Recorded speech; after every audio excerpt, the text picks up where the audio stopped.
There are not any mistakes in the world. You've been on my mind for a while now. Feel like we've been lying for a while now.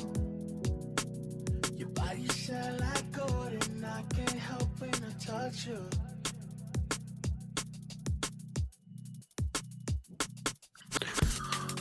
Good evening. My soul wears you down. This is the Dominance Academy. I'm your host, Mr. Justin. We should let it go. I stuck around. And tonight we're going to be talking about The thought is on my mind. introducing, creating that runway into submission for your girl, for your wife, whatever the situation. Because this is something that that comes up fairly often with my guys who have girlfriends and wives, and they're wondering, well, how do I create that on-ramp to introduce her to the wider system of submission, the wider system of power dynamics,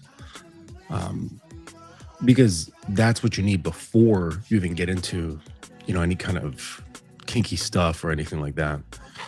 You have to have a baseline, right? And that's what's absolutely necessary before you move on to any of the more complex things that are found in BDSM. So that's what we're going to explore this evening. And as usual, just let our conversation meander, as it always does. So let me just pull up my notes here. So I'm going to fade this out. All right. So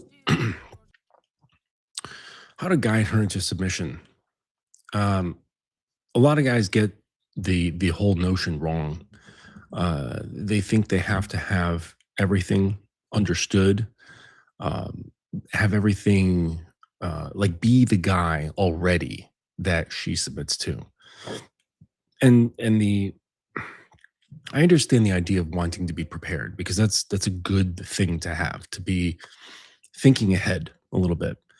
But you're never always going to be 100% prepared, always, because the thing is that just as a woman is learning about the vastness of submission, you too will be learning the vastness of domination.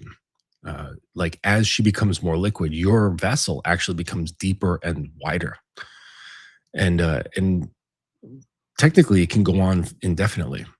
So it's not like there's an end where you can say, okay, now I've completed everything, I understand everything, it's set. That's not the way it goes. This is an ongoing lifestyle where you are perpetually growing, changing, and adapting based around the things you learn about yourself, and the things that she learns about herself. So it's not about having the all the training, having the perfect notion, and then implementing it and telling her this is what you have to do. That's what a lot of guys think you have to do, and that's not correct. All right.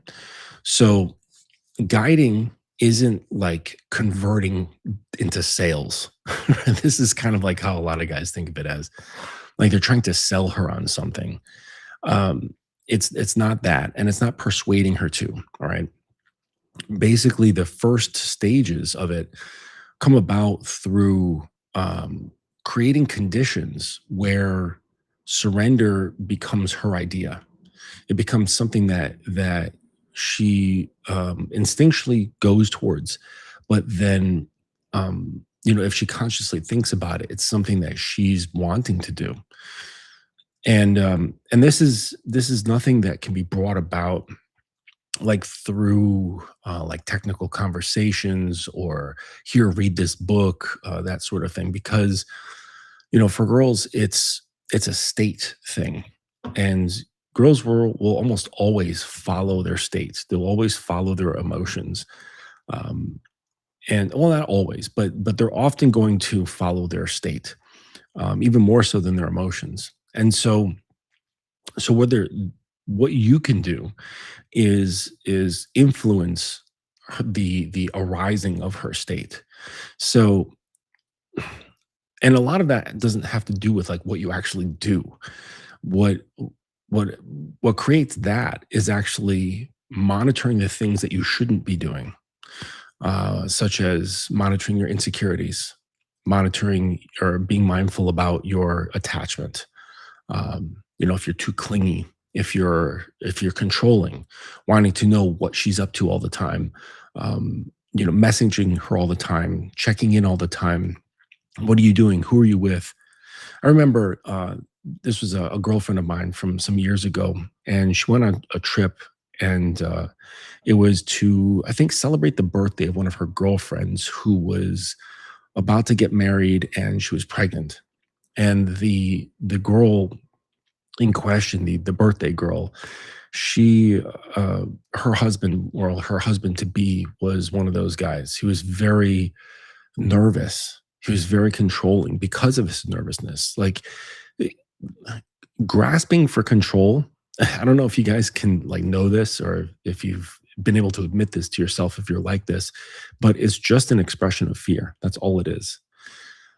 And what he did is he would be constantly calling her. Like, he called her like every half hour or something like that. I can't remember the exact time frame, but it was something where any normal person would think that this is over the top. And he was constantly having her put the call onto video, like a FaceTime, and then flip the camera around so she could prove to him what her company was, to make sure that she wasn't sitting with other men. This is not, mind you, she was very pregnant, like pregnant enough to, like, just on the edge of being able to fly. Because I think if you're over a certain amount of months, like the doctors tell you that you shouldn't fly. So like, maybe, I don't know, maybe she was like 6 or 7 months pregnant, and like definitely visible. All right. And so what, he was thinking that she was what, hooking up with guys while she's 7 months pregnant. I know there's probably some stories out there where this is something that's happened, but the chances of it are low. I mean, there's not like a ton of dudes who are like, oh yeah, let me get some of that pregnant ass. Um, and so, but he was paranoid, right? He was absolutely paranoid. And so he was constantly calling and saying, flip your camera around and let me see who you're sitting with. And it was constant. She was constantly excusing herself to go leave the group and go talk to him. And everyone, all the girls were just like, what the fuck is this? Like, that's insane. Like, I sure, like, one or two check-ins during the day, fine, whatever. But every 30 minutes or every hour, it was to like like an insanity level. This is the opposite of what you should be doing, right? This does not create conditions that allow her to surrender, because it's like, imagine being at work and your boss is just constantly passing by your work zone, like, and slowing down, looking at what you're doing and just going, mm-hmm, mm-hmm, and then walks on. And they keep doing this all throughout the day. It's going to make you feel tense. It's going to tighten you up. It's going to make you like paranoid. It's going to make you looking over your shoulder. Like, your boss's paranoia is going to make you paranoid. And this is what guys will do. I mean, maybe not to that extreme of like the dude in the story, but there's degrees of this, and there is a threshold. Like, it's not like nothing and then pure insanity like the dude with the lady on vacation. There's a wide range, but there is a tipping point where there's some sort of range in there where your amount of say like checking in becomes, I don't know, crosses a threshold into, all right, this guy's being a little insane. He's being a little bit too grasping. And then that makes her feel, is there something wrong? It's kind of like dogs, right? So for like you dog owners, we often walk around, we walk our dogs, and you inevitably come across other dogs, and the dogs will want to meet each other, right? You can look at their body language and be like, oh, okay, they're interested in like saying hi. And what I notice with a lot of dog owners is that they'll tighten the leash. They'll put tautness into the leash and just barely let them get close enough to like touch noses and sniff each other. And that's not the way to do it, because what the dogs can sense that tension of you having that gentle pull in the leash, and that, like consciously or subconsciously tells the dog, this is a situation that the owner thinks might be tense, tense, that something might go down. So now that changes the awareness of the dog. And the dog's thinking like, wait, he's sensing something. So like, should I be watching out for some shit? Like, is something going to go down? And so the proper way is actually to put slack in the leash, right? Because that will calm the dog. It'll send a non-signal to the dog, right? And now the dog's not really paying attention to you. And more likely than not, if you're paying attention to body language, everything's going to be fine. So it's kind of like that, where you're adding tension, which makes her think like, is there something wrong? And now she gets tense because when a girl starts thinking, is there something wrong? Now she's not in her nature. She's being pulled away from her core. And now she's in readiness and awareness and watching for shit, vigilance. And that's a certain level of psychological and emotional armor. And this will work against like everything you're trying to do. So creating conditions, this first point here, creating conditions has more to do with monitoring what not to do. So it's doing less, not doing more.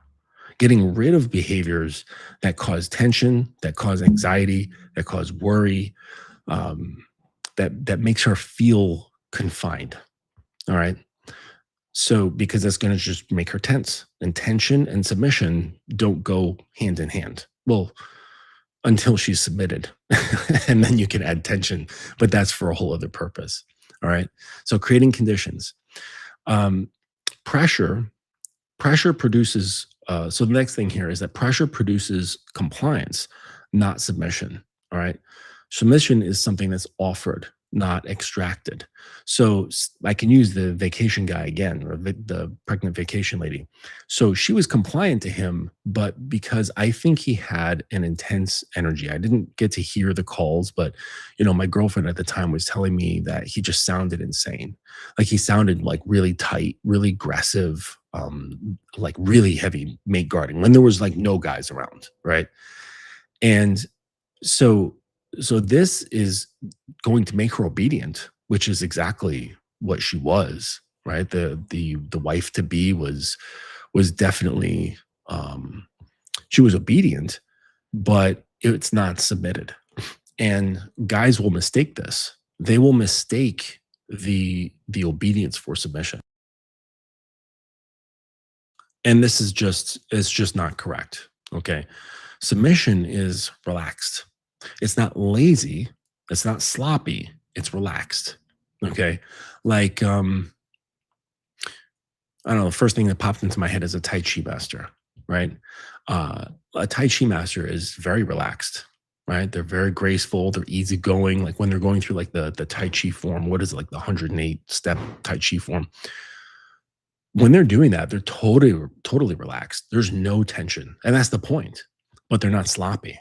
All their movements are clean. Their mind is clear. Their emotions are calm. So that's really, like if I can make an analogy to what submission is, that's what it is. It's clean. It's relaxed. It can be refined, but it's free from sloppiness too, right? So don't go thinking it's that. But what guys, their desire based around fear, it causes them to really push for things. And yeah, if she has an element of fear or an aversion towards conflict, which a lot of girls have, unless she's like a type A or something along those lines, she's going to back down. Because a lot of women, they just don't want to get into conflict, especially with their man. So, and if they do, it's going to be like this, like sideways, passive aggressive sort of thing. So if you're like really straightforward, like with like aggressive energy, either like just energy, your words or your behavior, this is going to shut her down and it's going to make her compliant. Okay. It's going to make her obedient, but it's not necessarily submission.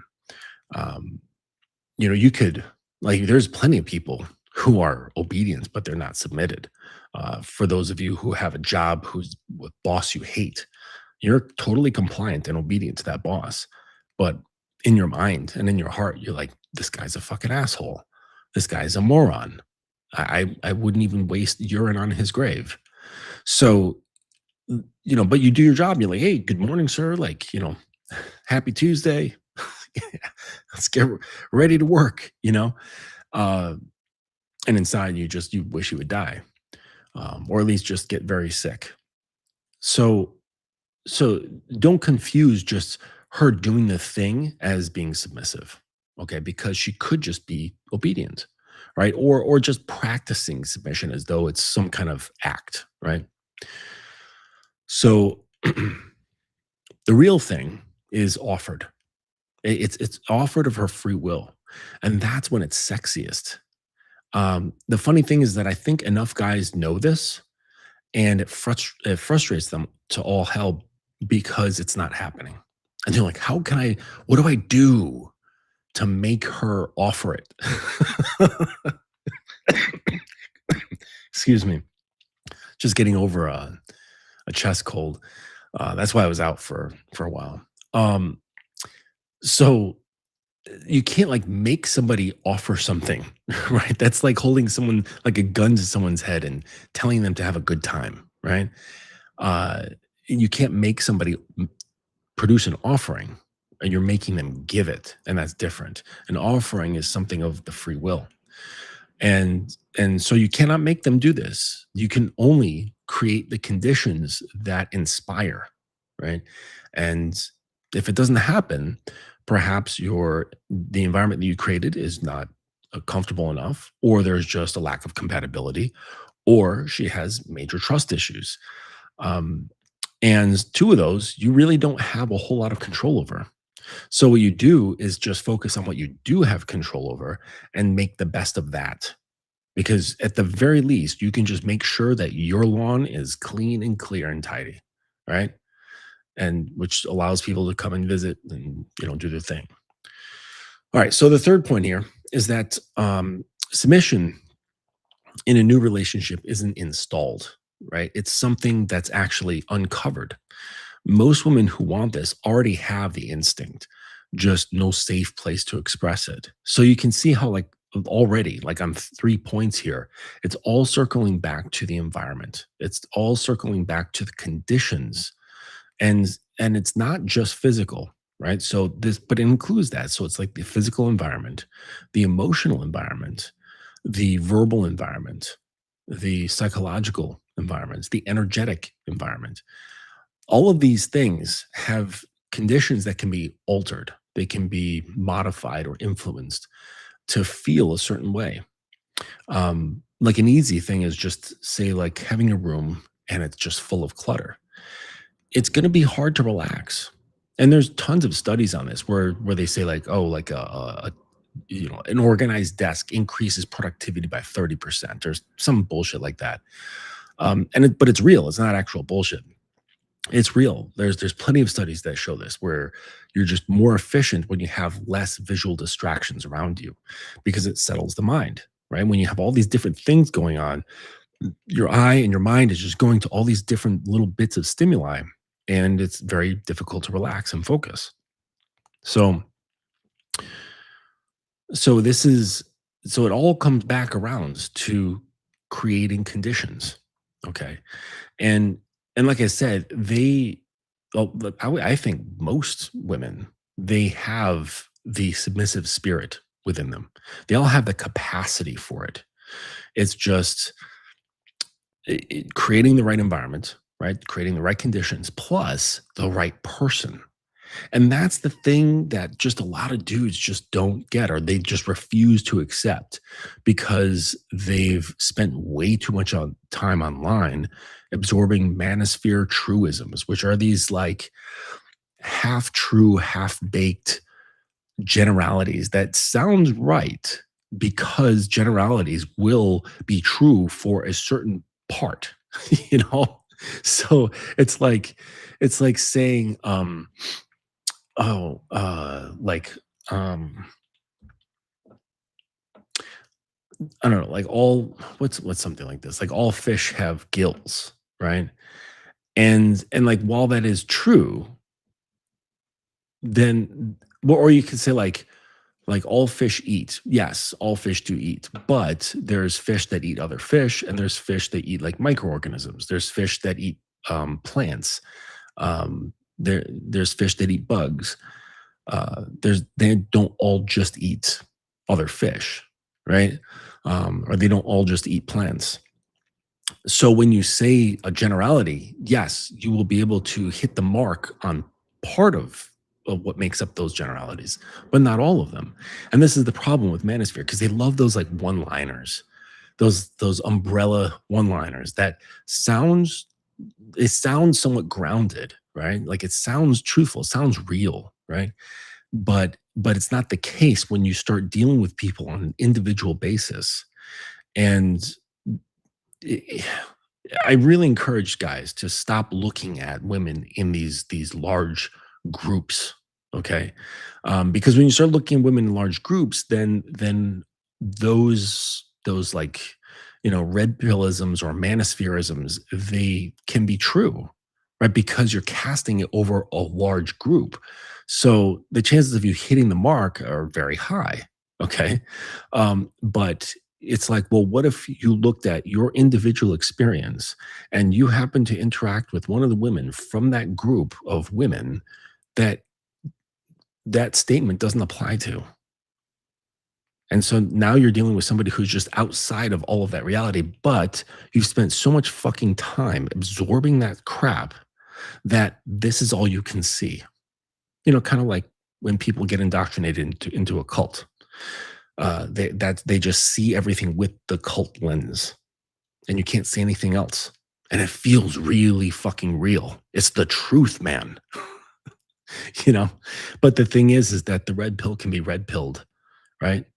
Itself can be brought to truth that it thinks that it's aware of, but it's not, right? But this is the truth, the case with everything, with every ideology, every philosophy. Okay. This is why like every religion is sort of like in this either silent or not so silent argument with each other because they're at this battle of saying, well, I see the truth. No, I see the truth. No, I see the truth. And it's like, yeah, maybe you do, or maybe none of you do, right? It's hard to say. So this is why I like going off of my own personal experience. Okay. But then that causes a problem for you guys, right? Because if none of you are making any of those experiences and then making excuses as to why you can't or why you won't, then you can just sit back and keep enjoying those widespread manospherisms. And they'll be true because you're able to take that out because they're so wide. It'll be true for a number of those women that it's making the claim about. Right. So it feels real. It feels right. And now you can sit back, not take any action because you're like, well, look, it says, 72% is blah, blah, blah, blah, and you can sit back and not really engage your fear, not really engage your discomfort, not really engage your false beliefs, not really engage any of your perceptions that have never actually been challenged by any direct action in your life, except maybe that one time when you dated that girl and she broke your heart. You're like, fuck, that's never happening again to me, right? I'm not going to be some cuck who likes girls. I'm not going to talk to girls like some cuck. And you convince yourself that you're like the manliest man. But it's like, when's the last time you had a fucking like intimate, romantically charged conversation with a girl? Like really ask yourself that. When's the last time that happened when she was like in front of you, or if you wanted to boop her nose with your finger, you could? All right. When's the last time? Right? Can you tell the truth around that without gassing yourself up, without telling yourself a story, without lying, without creating excuses, no justification, just a date? When's the last time? Just a raw date, and that's it.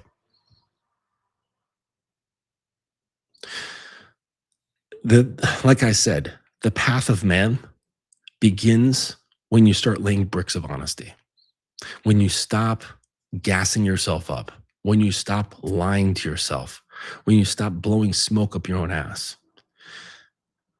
Because it changes everything. And trust me, it's really fucking painful sometimes. I mean, depending on the person. It all depends on how much you avert from the truth about yourself, not about the world, not about women, okay, about yourself.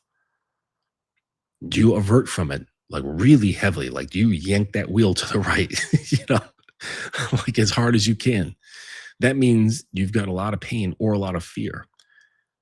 If you're kind of pulling a little bit and you're like willing to listen a little bit, then it's like, all right, that might hurt just a little, but that's it. But really, it's like if you really want to, you really want to like call yourself a man to yourself without stories, without justifications, without reasons, right?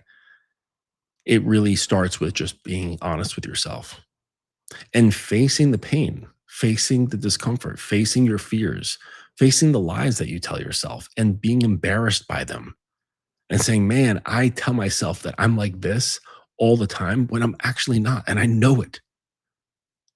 And the whole time I'm trying to convince myself, I'm trying to convince others because I'm fucking scared and I don't know who I am. And that's the beginning of the path of truth. That's the beginning of the way, right? Like the fucking Mandalorian says, this is the way or this is not the way, whatever he fucking says, right?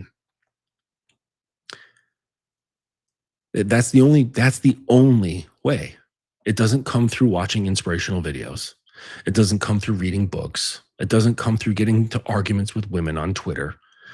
It comes through just having radical honesty with yourself and accepting what you see. And if you're having doubts, like if you're wondering, like, is this true or is this just another narrative that I'm telling myself? That's when you confide in somebody who really knows you well and you say, hey, listen, I don't want you to pull any punches. I want you to be really fucking dead honest with me. Someone that you trust, right? Or, you hire a mentor or something like that. Family member, that would also work if you trust them. And you see if like you can be really real and are they observing the truth, right? If you like reveal something.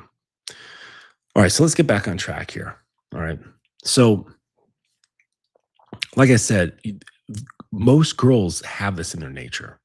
It's in the nature of girls to yield, to be open, to be receptive. Okay. That is the, they're part of the yin yang principle. Okay. And it doesn't mean lesser than. That's the interesting part. And I get into this in my new book. I'm still editing it. But it's like, people think like, well, dominance is stronger and better, and submission is weaker and worse. Like this is like the general mindset. But if you look at a yin yang, is the yin or the yang greater than the other? No, they make up a complete circuit. They make up a complete circuit. It's there is no better or worse. Okay, so it's like saying, what's better, the mountain or the valley? And someone might say, well, the mountains are great, they're beautiful, right? But without valleys in between, the mountains wouldn't exist. Kind of like a sine wave that goes up and down. You can't have the up curve without the down curve as contrast. It would just be a flat line. So without valleys, mountains would be a plain. It would be like the fucking prairies. You know what I'm saying? So this is how dominance and submission is. They're equal opposites. Equal opposites in potency, equal opposites in power. And neither has greater or less influence, power over the other. They're necessary components to create a complete circle. So don't go thinking that like, oh, she's less than because she has openness, a desire for openness, vulnerability, and receptivity, because it required like for a girl to go deep into submission towards surrender, right? And surrender is like giving up, giving away, right? When people say like, I surrender to Christ, like they're giving away their identity, their whole selves. They're saying, I'm putting my full trust in this. And even they'll say even my ego, my sense of self, my sense of presence is now completely shifted. It's different. It's thinner. It's not who I was. It's something else. To do that requires a tremendous amount of courage, a tremendous amount. And I think as men, we can't even really consider that, like what that's got to be like, right? Because our minds, we have to kind of stay in a certain mindset if we're, those kind of men, right? The men who gravitate towards leadership, towards influence, towards containment, towards domination. You don't have the luxury of being free. You can't. We have to remain vigilant. We have to watch systems, operations, make sure everybody's good, and things are going smoothly. We don't have the luxury of just being free. Okay, but being free is not easy. It takes a tremendous amount of courage to put 100% of your trust into another person for your emotions, your psychology, your body, your spirit, all of that stuff. And because of just the way we're wired, I think it's kind of hard for us to recognize that kind of courage. Because to us, like, facing courage is something bold, running towards, an emergency situation. You hear a kid crying and there's a house on fire. You're like, fuck, I'm going in. You know, I got to save that kid. It's going to be 10 minutes before the fire department gets here and that kid's going to be dead. So I'm going to get that fucking kid. We have to kind of have like a certain rigid, like train track sort of mindset that prevents us from going into the world that the submissive goes to. We're just not wired for it. So don't think that it's weak. Do not mistake a woman's submission or surrender for weakness, because guaranteed you wouldn't be able to do it. All right, so another one here, reading the early signals, okay? Does she relax when you make small decisions? Does she ask what you want more than she states her own preferences? These are the signs to look for, okay? So if she asks, what are we doing this weekend? And you give a plan, you explain to her what you're doing, watch for her cues, like subtle cues of like what's happening with her face, her body language, her breath, facial expressions, micro expressions, to see if she's receiving it well. Does she relax knowing that you've made a plan, or does she tighten up and like maybe grimace her face like she smelled something bad? Okay. Um, another like just obvious sign is she checking on what you want? Is she checking on how you feel? Is she checking on what you're doing? Not so she can keep tabs on you, but so she knows how to orient herself. And that's a really important distinction. A lot of guys will think that she's checking on me because she's trying to control me, or she's trying to make sure I'm not cheating on her or doing something bad or whatever. Chances are, like, the root of that questioning actually comes from a desire to orient herself around you, so she can kind of situate herself. Okay.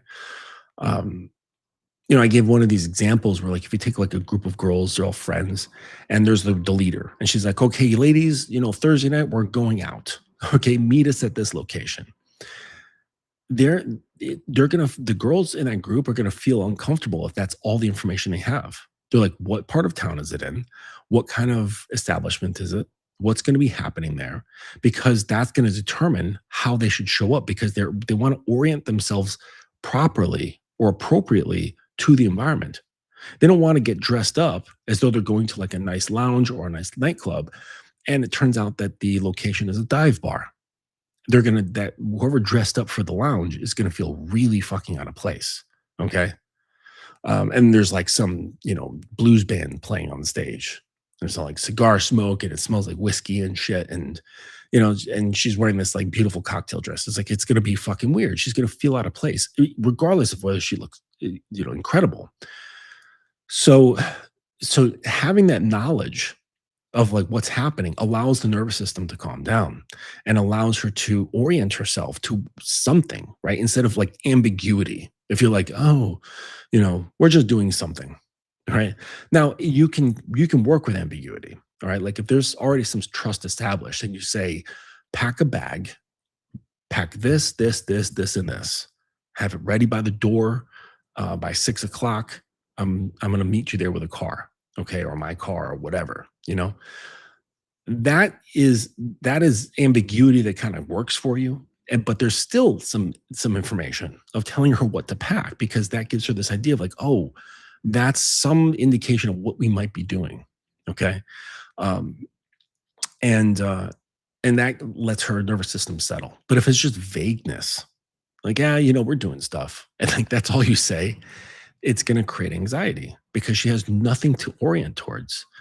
Um, Unless she has like the type of personality who enjoys surprises, enjoys the excitement of not knowing, which maybe some adventurous souls are like that, but I think just a lot of girls are just not wired that way. They're not wired for like, the wild unknown, you know. I think their nervous systems settle when they have an understanding of what's going on. So what you want to do is read the signals. Read the signals about how she's responding to your choices and your plans, and see if she's checking in on you. Right? Did she ask if you ate today? Did she ask if you like how you slept? Not like just ignoring the obvious. Like she just wants to know, to make sure that you're all right. Um, if she's asking like what you want, like if she's just going somewhere and she's like, "Oh, I'm doing this. Like, do you want something, or is there something you want while I'm in this part of town?" Um, she maybe you're doing some work at home, and she's like, "Do you want me to take these to the post office?" Right? Do you have like maybe a stack of letters to send? So that's an indication, right? That she has like a proclivity towards submission. Basically, putting your needs and preferences in front of her own. Now, that's not to say that she's willing to sacrifice her needs and preferences. Okay, it's just meaning that she's prioritizing yours, right? So don't think that. And this is another assumption that many guys do when it comes to power dynamic relationships, like full like TPE, which is like total power exchange. Um, they think that like basically only their needs and desires and preferences are tended to, and that she just doesn't have any. And this is not true, right? Because at the root of it, we're still dealing with a human being. We're not dealing with a robot or anything like that. Oh, speaking of robots, I just watched last night this movie called Wife Like. I think it's kind of like a mid-budget sci-fi film. It was actually not bad. But it's set into the future, but not too far in the future, where basically robot companions are just a regular thing and they're completely lifelike.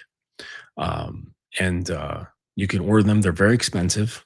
And the idea is that, currently right now, guys are like, well, what's the point of working if we can't get a wife? Like, that's the whole deal, and like, I get that. And in this future, in this movie, they're basically saying these bots are highly desirable, and they're quite expensive. And this is what keeps men working, because they're like, I want to work and save so I can get myself one of these companion wives. But anyways, it's an interesting film. Check it out. It's called Wife Like, and the main female in it, she's super cute, really, really like kind of like a you know youthful face, smoking bod. I think she overdoes the low back arch a little too much, but whatever. Anyways, so don't don't think that they just take their needs, desires, and preferences and just throw them out the window, right? That's not the case at all. They're still human. They still have needs, right? They still have human needs, human desires. It's just if she's submissive, she's going to just prioritize yours over hers. It doesn't mean hers get erased. Okay. So another thing about bringing about the submission is don't assume. Okay. So don't assume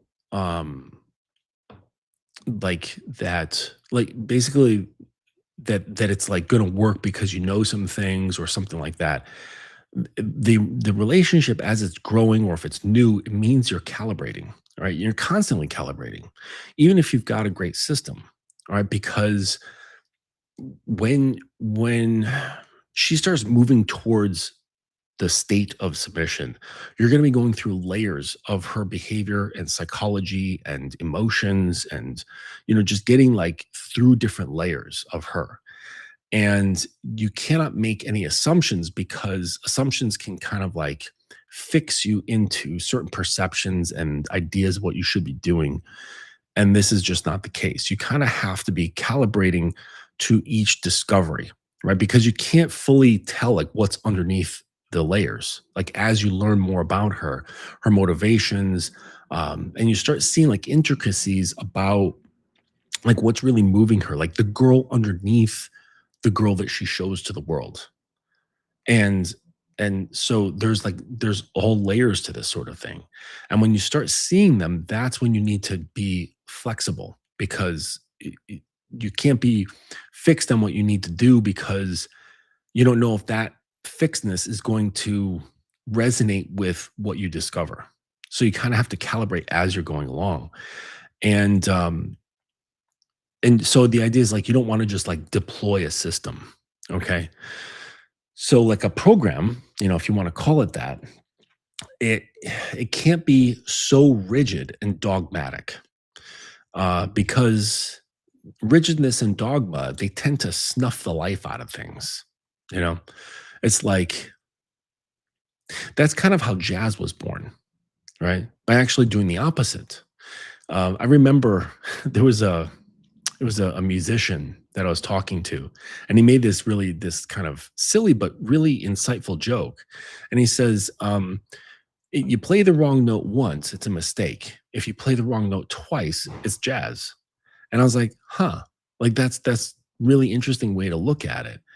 And the whole thing about jazz is like, well, part of it, it's taking many strains, right? But part of jazz was about kind of like breaking free from rigid expectations and being really regimented about everything instead of just like being present and just playing.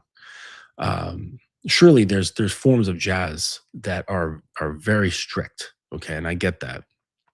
For like you music aficionados who are like, no, no, no, no, that's wrong. There's been like a strain of jazz that was like, hey, hang on a second, let's be flexible, okay? We're still within the framework of saying we're a musician, we're here to create a mood, we're here to create music, we're following notes, right? We're following logical progressions and using our musical awareness to create a tapestry of sound, but we're allowing ourselves to be open and to calibrate based around like kind of like what happens. And this is sort of like where guys just start playing, they start jamming with each other and not necessarily reading music and following along. And so this is kind of how you have to be. Like if you're too rigid and too dogmatic, you're not going to get to these places of like authentic expression. Okay. So, and I've known painters like this as well, where technically they are just phenomenal, but there's no life in what they make. Like I've known guys who could do photorealistic paintings where like from a certain distance, you're like, that's gotta be a fucking photograph.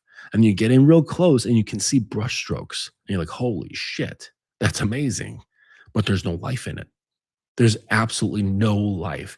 It's impressive only when you get to the realization part that it's a painting and not a photo. That's the thing that makes you go, wow. Okay. But beyond that, wow, there's no emotion. There's no expression. There's no real sense that a special individual was part of that creation. Like, cause it's like, where is he or where is she?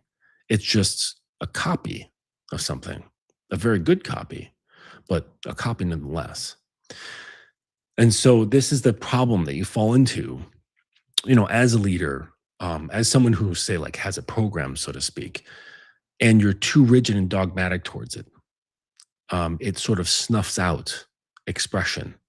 And the whole idea is you're trying to bring out her freedom, right? She's bombarded and controlled and shackled to rules and expectations constantly. So, which there are rules and expectations when you actually develop a dynamic, of course, but you want to get her to loosen up and be free first, right? You want to loosen up and be free from the shackles and expectations and conditioning of her upbringing, of religion, of society, of the world outside, of her work, of her parents, like all that stuff. It's like piled on top of her core. Okay. You want to create an environment, okay, in conditions that allow her to kind of slip away from that stuff. Okay. And then when she's free and feels safe, then and she's relaxing, then you can slowly kind of pour her into the mold of your program or your dynamic. Right. And then slowly, I'm saying slowly because she'll have time to adapt. She'll have time to adapt to rules and like your like the mythos of your world. Okay. The mythology of your world. She has some time to learn that, to learn your company culture, if you want to do that, um, and slowly bring her into it, right, bit by bit, allowing her to adjust instead of just like doing a full pour, right? And it's very quick, and she becomes overwhelmed. Now she's back to feeling like she was before, right? Overwhelmed, burdened, right? Burdened with expectations. So it's slowly bringing her into this world. And someone might argue, well, you're just taking her from confined to free to confined, right? Like, what's the difference? Well, the difference is that over here with a program or a well-designed dynamic is that it's designed to help people who are in it grow, right? So both you and the submissive, you end up learning and growing within that, right? Because there's helpful challenges, there's conversations that dive into the shit from the previous conditionings, religion, parents, education, society, all that stuff. And it allows certain things to grow. It allows certain shadows to come into light. It allows some shadows to become embraced. It lets go of shame and guilt and fear. And then she starts to grow. And as she starts growing, as she's like letting go at the same time, now you become something which her identity starts orienting towards. So her identity starts orienting towards your identity and your will and the world that you created with the mythology of your land or the company culture of your land. This and she starts orienting towards all of that, right? And this is nothing that can actually be rushed. It just like if you've rescued a dog who has been traumatized, like you can't rush it into being your trusted best friend, right? It's going to take a long while for that dog. I mean, depending on how severely it was abused, it's going to take a long while for that dog to relax and feel comfortable in your presence and be able to be free and be that like dog spirit to come out again instead of this like guarded, like who's gonna hurt me now, right? Um, Allowing that pure dog spirit to come out, right? Because the dogs, like in their spirit, they're just so happy. Like they're happy, they're free. They're just like these wonderful creatures. Like when they're really operating from their core. Um, yeah, they're just beautiful animals. But if they're restricted by fear, anxiety, pain, anger, they're tough, right? They're tight, and it's it stifles their energy. So this is why you don't want to rush things. You can't rush things because if you try to rush that dog, he's going to get even tighter. He's going to get even more aggressive. He's going to give more distance from you. So you got to take your time, be gentle, a gradual process into saying, hey, you can trust me. I'm not here to hurt you. I actually want what's best for you. I want to care for you. I want to guide you. I want you to become my best little furry friend. That's, and that's such a sort of thing that just takes time. It takes time and consistency and a mind that has learned certain skills to promote this sort of thing that you're after. Right. So it's not just having great intentions, it's having great intentions plus having an idea of what to actually do, how to communicate with the animal, using certain techniques to help it relax, to help it learn that you are not an enemy. Okay. And it's a very similar process with a woman who's now relaxing from certain conditionings and opening up, becoming freer, becoming looser. You have to transition her. Okay. Because this is like what guys don't understand. Like, this is why girls will monkey branch. right? And guys get all upset. They're like, oh my gosh, like girl can't fucking be alone. She's got a monkey branch from man to man. It's because they're not the best like on their own, right? Like unless they have like a very like type A, very um controlled sense of self. They've kind of like shoved down their insecurities and put armor around themselves and things like that. But generally speaking, um, most girls just haven't done that, and or they're not good at it, and so they transition out of like this instinctual need for safety, because free fall between branches is scary as fuck. Okay, we can do that, but that's not a. We can't expect a woman to think, behave, and have the mental framework as a man. So you can't blame them for that because it's a fear response. So, but if you're like, oh, why can't you do what I do? Are you advocating that women start thinking and behaving like men? I think that you're going to be very disappointed. So it's just part of their nature. Okay. So, in the same sense of transitioning basically from one conditioning set to the space in between branches to another conditioning set, it, you don't want to have her like kind of too long in that place of freedom because there's no structure there.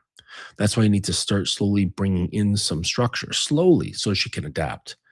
Um, this happened with one of my clients where he brought his woman into like a deeper, a much deeper state of submission. And when when a girl does that, when she becomes more liquid, her liquidness is going to naturally be seeking out more solid containment. That's just the nature of things, right? Like it makes sense, makes perfect sense. Like in the world of the yin yang, all right, or the taijutsu. I don't even know if I'm pronouncing that right, but but the softer she gets, the more she's going to be seeking containment. And he wasn't doing that. He was just like kind of letting her be softer, and then he would bring her to like a slightly deeper state, and she'd be softer and softer and softer. So you know how I was talking about like the lake of submission. She was walking a little bit deeper and a little bit deeper and a little bit deeper, and she was kind of like walking into deeper waters in that lake. But he wasn't shifting the containment. He was just bringing her there, and this is not a good place to be, because if he doesn't have any intention of creating containment, now this is a dangerous place for her to be, right? Because he's like basically setting up her psyche for disaster. Now you could be the type who says, well, who gives a fuck, right? Like they're just girls, and you're fully justified in having that perspective. I do not. Okay, I don't want to cause harm when I could avoid harm. I don't see the point. Um, I don't see the point in causing harm when it's easily avoided. It doesn't make any sense. But for the other guys, they're just like, hey, fuck it, like fuck these foids. Okay, but like I don't know. I've got a conscience. Like I don't want a woman or any person that I've interacted with to spend years in therapy or in a padded room or turn to drugs or alcohol because of me. Like that's not good karma. Like, that's a fucked up way to live, how I see it, right? If you don't see that as fucked up, that's perfectly fine. I'm not here to judge. I'm just explaining how I look at things and how I move. So therefore, I'm very, very choosy about who and how deeply I I bring this girl, like this on ramping to like how deep am I going to bring this girl into submission? But now I have myself a weird catch 22 because I really like to go deep. Like I like to bring that girl like straight under where she's totally submerged, right? Because that's where the meat and potatoes is, right? I don't want to fuck around with like this surface bullshit, what to get some like kinky pussy and like, ooh, yay, great. Okay, like fine. Yeah, but that like gets old. It gets boring really fucking quick, right? Um, when you've gotten a taste for being able to like put your fingerprint on someone's spirit, and it like stays there. It doesn't just like fade after a while. You're like, whoa, that is way better than experiencing some pussy. it, it's it's way better because you feel like a wizard. Like you feel like fucking Gandalf at that point, right? Or Professor X or something like this. You're like, God damn, like what the hell pussy compared to this? So therefore it's like I can't just kind of like bring anyone, right? The conditions have to be right. The person has to be right. She has to be ready in some way. She just has to have a certain level of curiosity. So I can't just do this with anyone. Right. So I've kind of got myself in this weird catch 22 where I've developed, right? My evolution is that there's I can't just kind of like bring any girl in. And it's like, okay, sure, like this girl's really cute, right? She's really into me. But there's some things that I'm sensing. Like she just either doesn't get it or she doesn't have enough curiosity. Like this one girl that I was talking to not too long ago, and she was ready. She really wanted this like daddy energy, but she refused education. She refused to learn more about what's going on, like what really is happening. And she really just wanted to feel the experiences. Like she just wanted to have that physical, sexual, and emotional stimulation so that she can feel that little girlness, that like erotic little girlness from my daddy dominant energy. That's what she was after. She wanted to extract kink from me. And I get that, like that's where she was at. But that means that she just wasn't the right person. Could I forcibly or use Jedi mind tricks to like get her there? Sure, but that's not the same as like, when the in the old kung fu movies, right? Where the student like is scampering towards the teacher and gets down on his knees and like, holds like the little teacup over his head. It's like, please, master, will you teach me the ways? Will you teach me kung fu? You know, it's way different when it's like that. And this is why, in those old traditions, there's a master and one student. The Jedi had but one Padawan. They did not have what do they call that? A roster, right? They didn't have a roster of Padawans. They had one Padawan. I don't know if any Jedi master who had more than one. So it's like that. And so, like my current sub, she was this way. I mean, not that dramatic, but she had that spirit of like, I'm ready. Please teach me the openness. And like, I've learned that is, it's not super common, at least for me. It's not super common. I don't know. Maybe if I was, I don't know, more famous or, you know, more handsome or I don't know what. But the fact is that it's not super common. I mean, the girls are there, but it's not super common to have that particular spirit, that particular openness, that desire to say, please, master, teach me, right? Holding the teacup over their head. Right? That's what I had to do with my Sifu. Like when I basically told him I'm no longer interested in just learning kung fu. I want to be your disciple, right? And there was like a whole little ceremony, and like there was a special teacup and a little tea ceremony, and we had to like offer it over our heads like this. And there was like statements and all that shit. But yeah, I guess the point is that yes, they can be strong armed, they can be manipulated, they can be influenced to go down this path, but it's not the same as her saying, will you please teach me? Or just having that spirit, the spirit of saying, will you please teach me? Right? It's totally different. And then you got to know what to teach. But, if she has that, don't lie. Like, don't try to pretend like, oh, yeah, I know what I'm doing. And you're like, wait, hold on a second. Let me like quickly study the books. What do I do next? Justin, like that's not what you should do. You should be honest with yourself, be honest with her, right? Acknowledge her enthusiasm, and you can be straightforward. And this is what one of my clients does now. He was talking with this girl who had a bit of knowledge about BDSM, and I was like, don't lie to her. He's like, but I don't want her to see me as a loser or like inexperienced. It's like, but you are inexperienced. Don't lie. What's the point in lying? So your own ego can feel safe?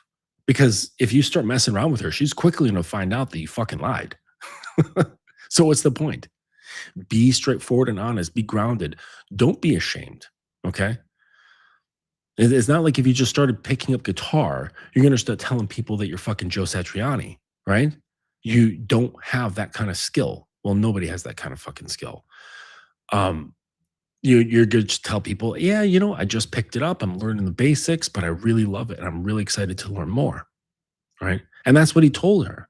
And she met that with like a kind acceptance. Right. She didn't judge like, oh man, like that sucks. I wanted you to be a fucking like master dom. She was cool about it.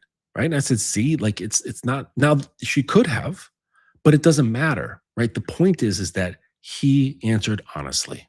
He was straightforward. He wasn't ashamed. He just, all right, yeah, I accept this about myself. And she asked, so I'm going to tell her. I'm not going to lie to her because that's just my ego talking. And that doesn't serve anyone. So don't fucking lie, right? If she has a spirit, be straightforward, be honest, be frank. And, and that again gives her nervous system something to orient around. Right? If you're telling her a lie, now her nervous system is going to orient around that. Right? Now, of course, this is me coming from a position of thinking of these situations in long term. Okay. Like if you're just out here, what do they call it? Spinning plates. If you're out here spinning plates, like some kind of circus performer, then sure. If you want to lie, go ahead and lie. I wouldn't do it. Okay. But I'm not going to prevent you from lying if that's what you want to do. Just so you can, put a collar on a girl and spank her and call it kinky. All right. So another one here is frame is built in ordinary moments, right? Just regular, ordinary moments. Consistency, calm, having follow through, right? Long before any sort of like DS language enters the relationship. Okay. And like another guy, his girlfriend, and I hope he watches this video. He's like, well, what about like rules like this? What about punishments? And it's like, no, like that's putting the cart before the horse. Okay. You need to have the horse first. And the horse is basically having consistency, remaining calm, having behaviors that she can start to expect from you, right? Depending on like the situation, a certain situation arises, you react just the same. Or if new situations arise, you're not flipping out, you're not jumping the gun, you're not being reactionary. You're in this like a steady state. And this is really important for her. Okay, this is the beginnings of frame, right? Which is having a state that's not easily disrupted by outside forces, including her, right? Including your emotions.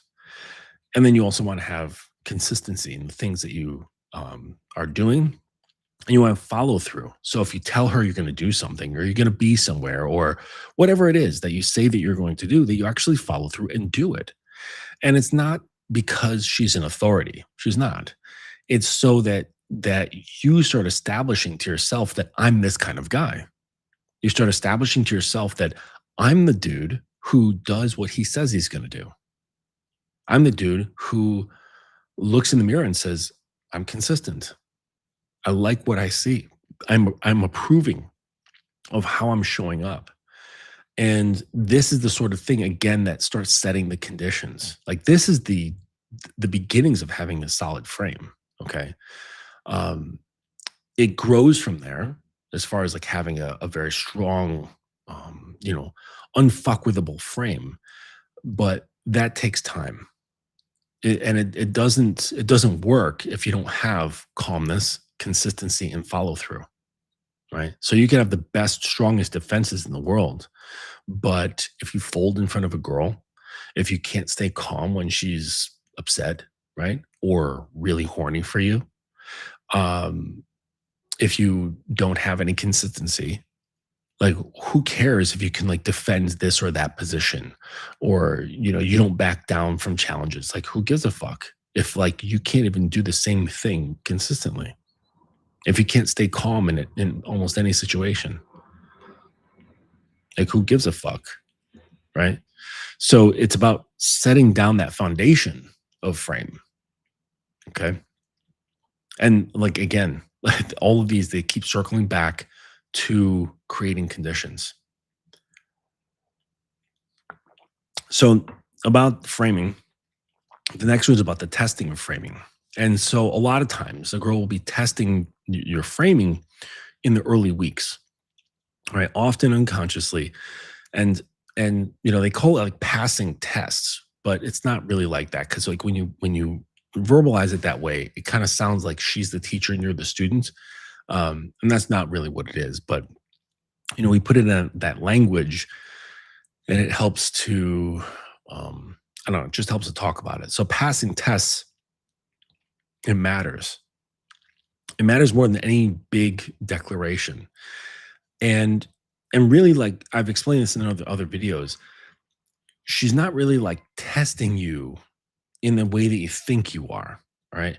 She's testing you in the sense of like like leaning on a wooden railing, right? Or pressing on a wooden railing to see if it like creaks, right? Or does it snap or or something like that? Can it bear her weight? Right? If there's like a wooden suspension bridge with like railings on the sides, can she just kind of lean back on one of those railings and have it not break and she falls into the fucking river?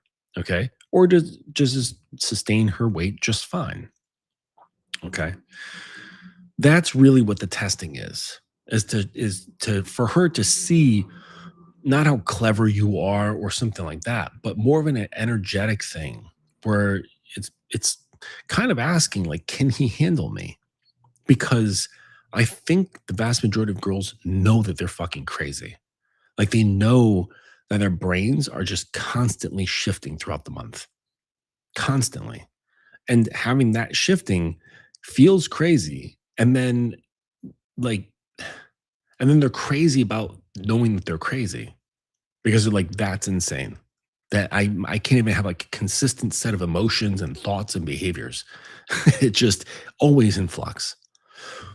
So with that realization, it's like, this is why it's really important for you to be the opposite of this stuff, to be consistent, to be the railing that she could lean on, to just prove to herself that like, okay, I can relax. I can release some of my tension because I've leaned on this railing a few times and it isn't budging at all. It's not creaking, it's not bending, right? And it's not snapping, or it hasn't snapped. So I've done this a number of times. I think that it's pretty solid. I think I can relax. I don't have to test this. Um, and that's just where your consistency comes from, right? Or comes through. Your follow through comes from there. Your calmness and not reacting, right? So if you snap, right, and you snap into anger, you snap into sadness, you snap into judgment, you snap into passive aggressive behaviors, that's that railing breaking. And it shows her that you have no control of yourself, that you're just as volatile as she is, except you have destructive physical power.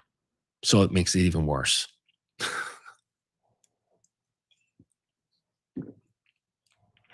Let's see here. Okay, so talk explicitly about the dynamic, but only one's trust in you and your frame is already visible.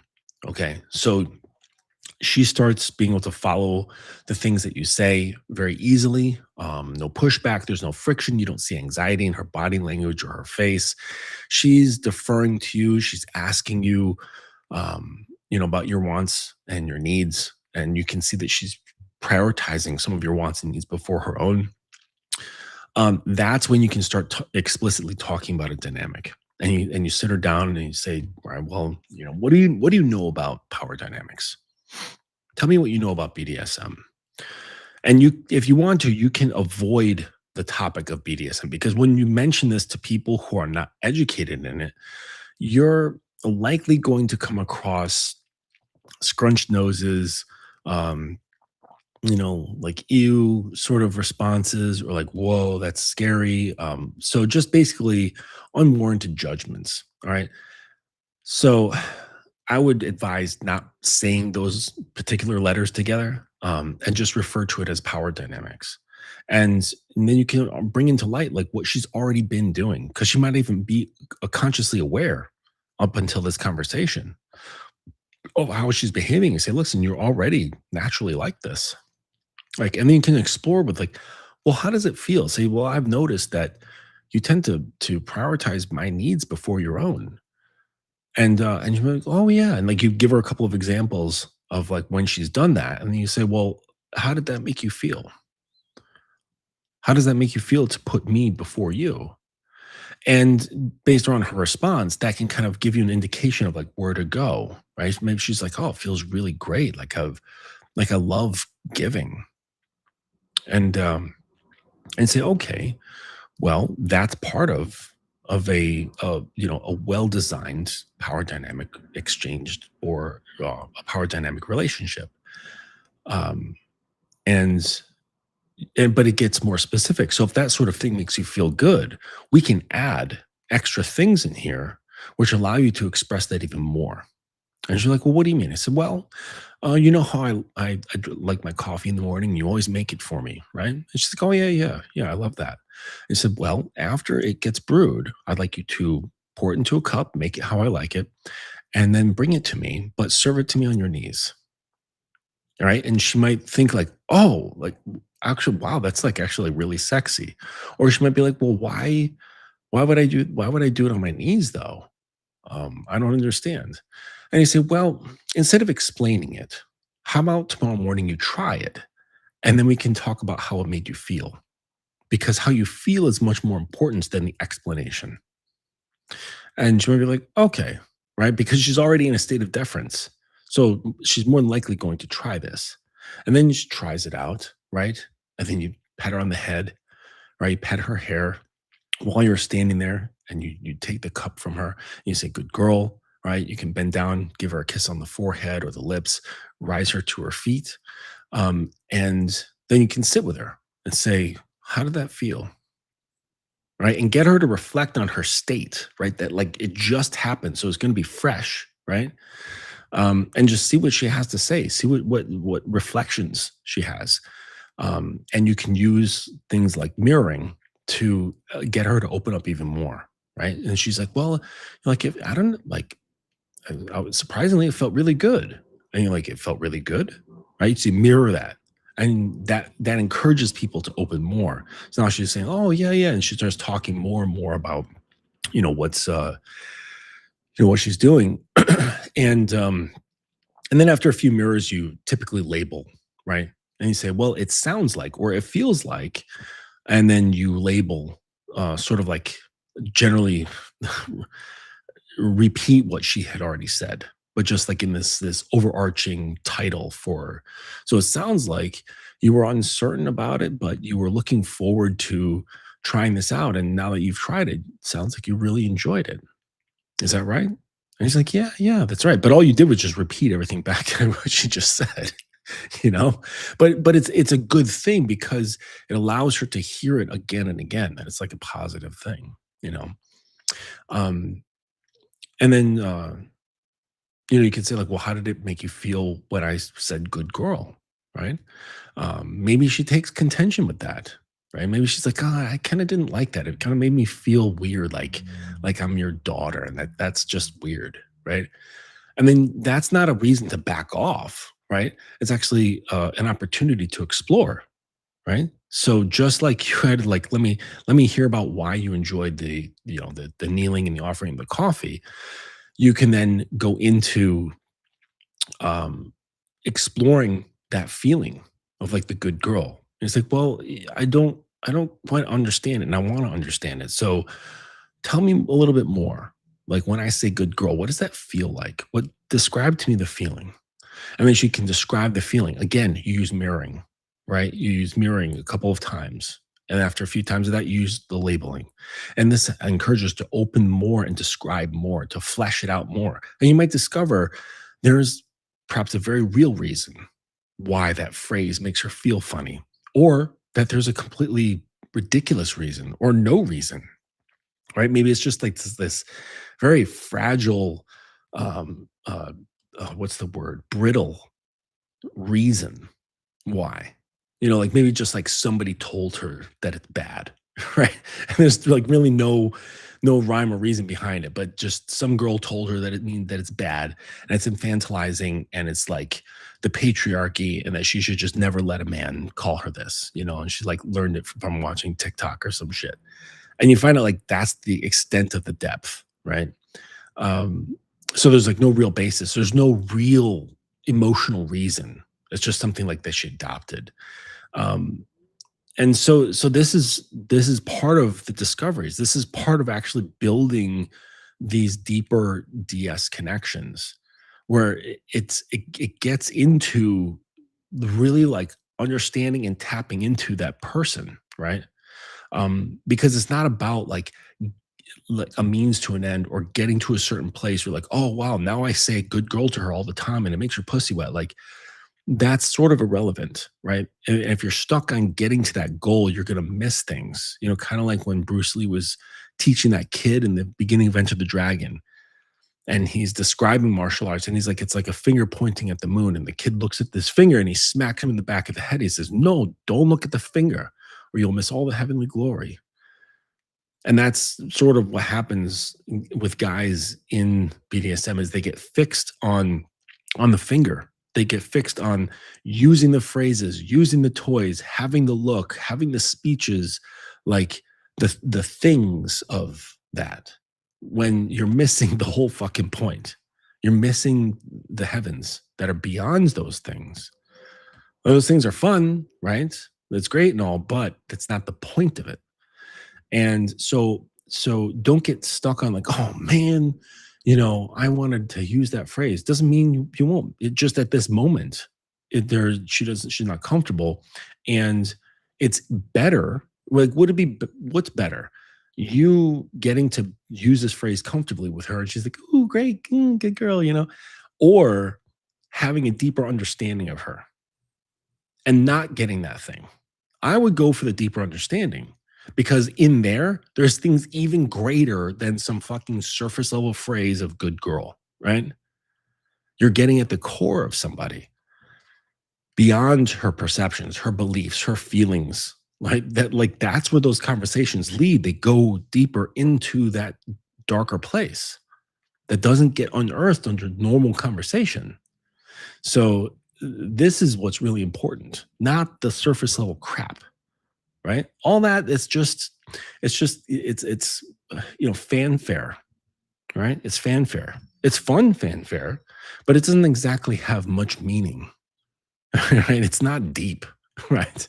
Like, it's just they act as like enjoyable pathways to other truths, but they are not the truth themselves. Anyways, okay, so moving on.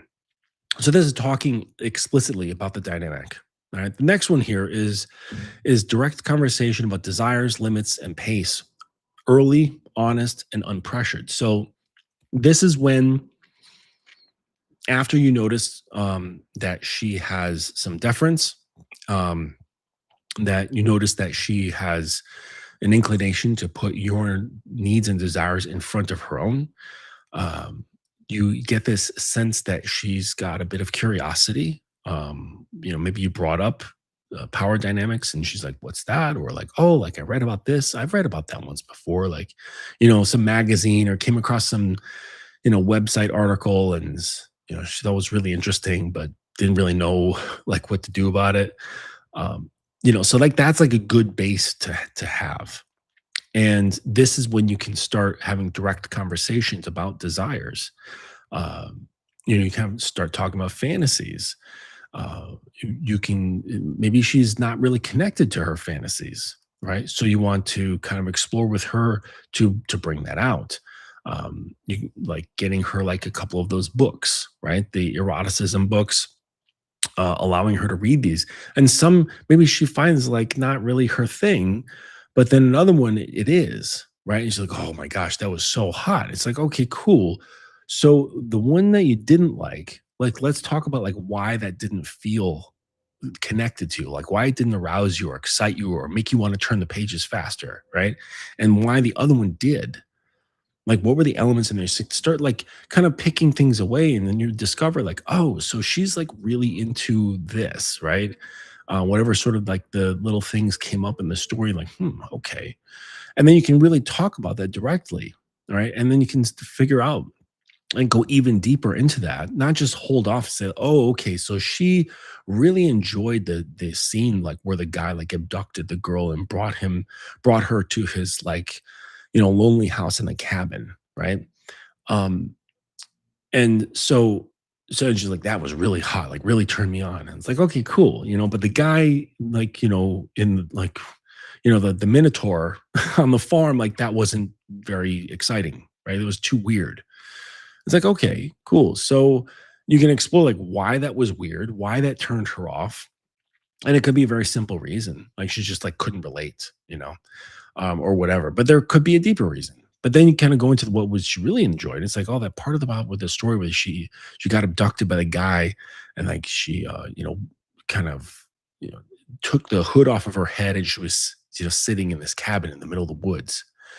And it's like, okay, well, like let's talk about that. Like tell me more about like how that made you feel. Why did that turn you on? And help her explore. Or maybe you could start like reading parts of it, and then she's like, oh, that right there, like that part right there, that's so fucking hot, right? Maybe make her rub herself like while you're reading through the parts that she liked. Okay. And you said, well, what about this is like so exciting to you? And maybe there's something from her past that was connected to this. Maybe it was something bad, or maybe it was something good. That this scene in this story kind of dredged up from the past, or not, right? It's not guaranteed, but the point is that you don't want to just have a surface level understanding of like, oh, she likes this abduction, and then just leave it at that. Like get into the habit of having a very strong why cap on your head that says why and how. And those are like two incredibly powerful tools when you are leading a dynamic, because the more you understand the whys and the hows gives you better information and better tools to operate it. So it's really important that you understand her whys and hows behind her fantasies, behind her desires, behind her needs, right? And then also I mentioned pace. Oh yes, and her limits. Okay, because they're like, I don't care if some subs they'll say I don't have any limits. Bullshit. Like everybody has a limit. Everybody. There's, I don't know, you'd have to have like either a major screw loose or a number of screws missing, or you've been seriously trained, right? And sure, maybe there's some lifelong masochists in the world where you like basically their limit is like you'd have to just cut their arm off with a circular saw, right? And that's just that's their limit, right? Anything beyond like underneath that, like doesn't phase them.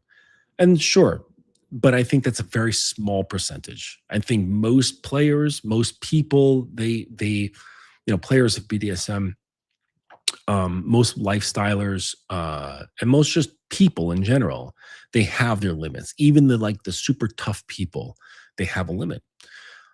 And that limit might be psychological.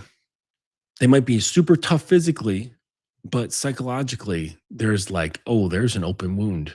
And all I have to do is just drag a toothpick across it and you crumple. So, or vice versa, right? So limits are important. It's important to understand them and where they came from, why and how, right? Why and how did that limit come about? Is it based around a legitimate fear? Is there a phobia there? Is there trauma behind it? Is it just a preference? And it could be any of the above. So it's important to understand these things. And then also pace, right? So pacing is really up to you.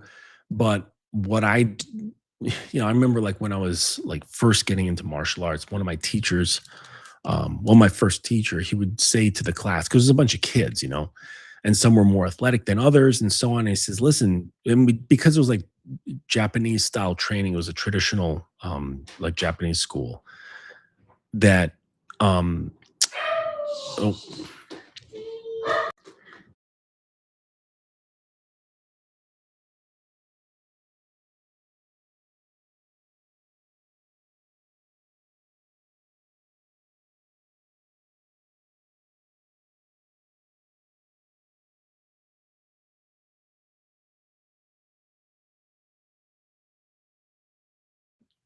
pardon me. So it was in the traditional school where we did a lot of like group training, where it's like training in unison with each other, and there were some kids that were like faster than others, and uh, and so he'd always say that we train as fast as the slowest person, so we're not leaving anybody behind, but also pushing that slower person to get faster and better. Okay, and so it's like that. But I forgot the reason why I brought that up. Oh, the pacing, right? So the pacing is like when I say like I'm talking with a new girl or talking with a girl who like I'm talking about power dynamics with, I assure them that they don't like control the pace, but more so I adjust and regulate the pace based on their comfort level. And so it's not to say like they're in control, but more so like their nervous system is in control, which they don't like consciously dial up or dial down. So, so I give them that reassurance that I'm not going to push the pace of the development of the dynamic any faster than their nervous system can adapt to. Because then you just steamroll them and they feel invisible, like they feel like unseen, they feel unheard, they feel unacknowledged. Okay, like you're just like pushing through to have this thing, right?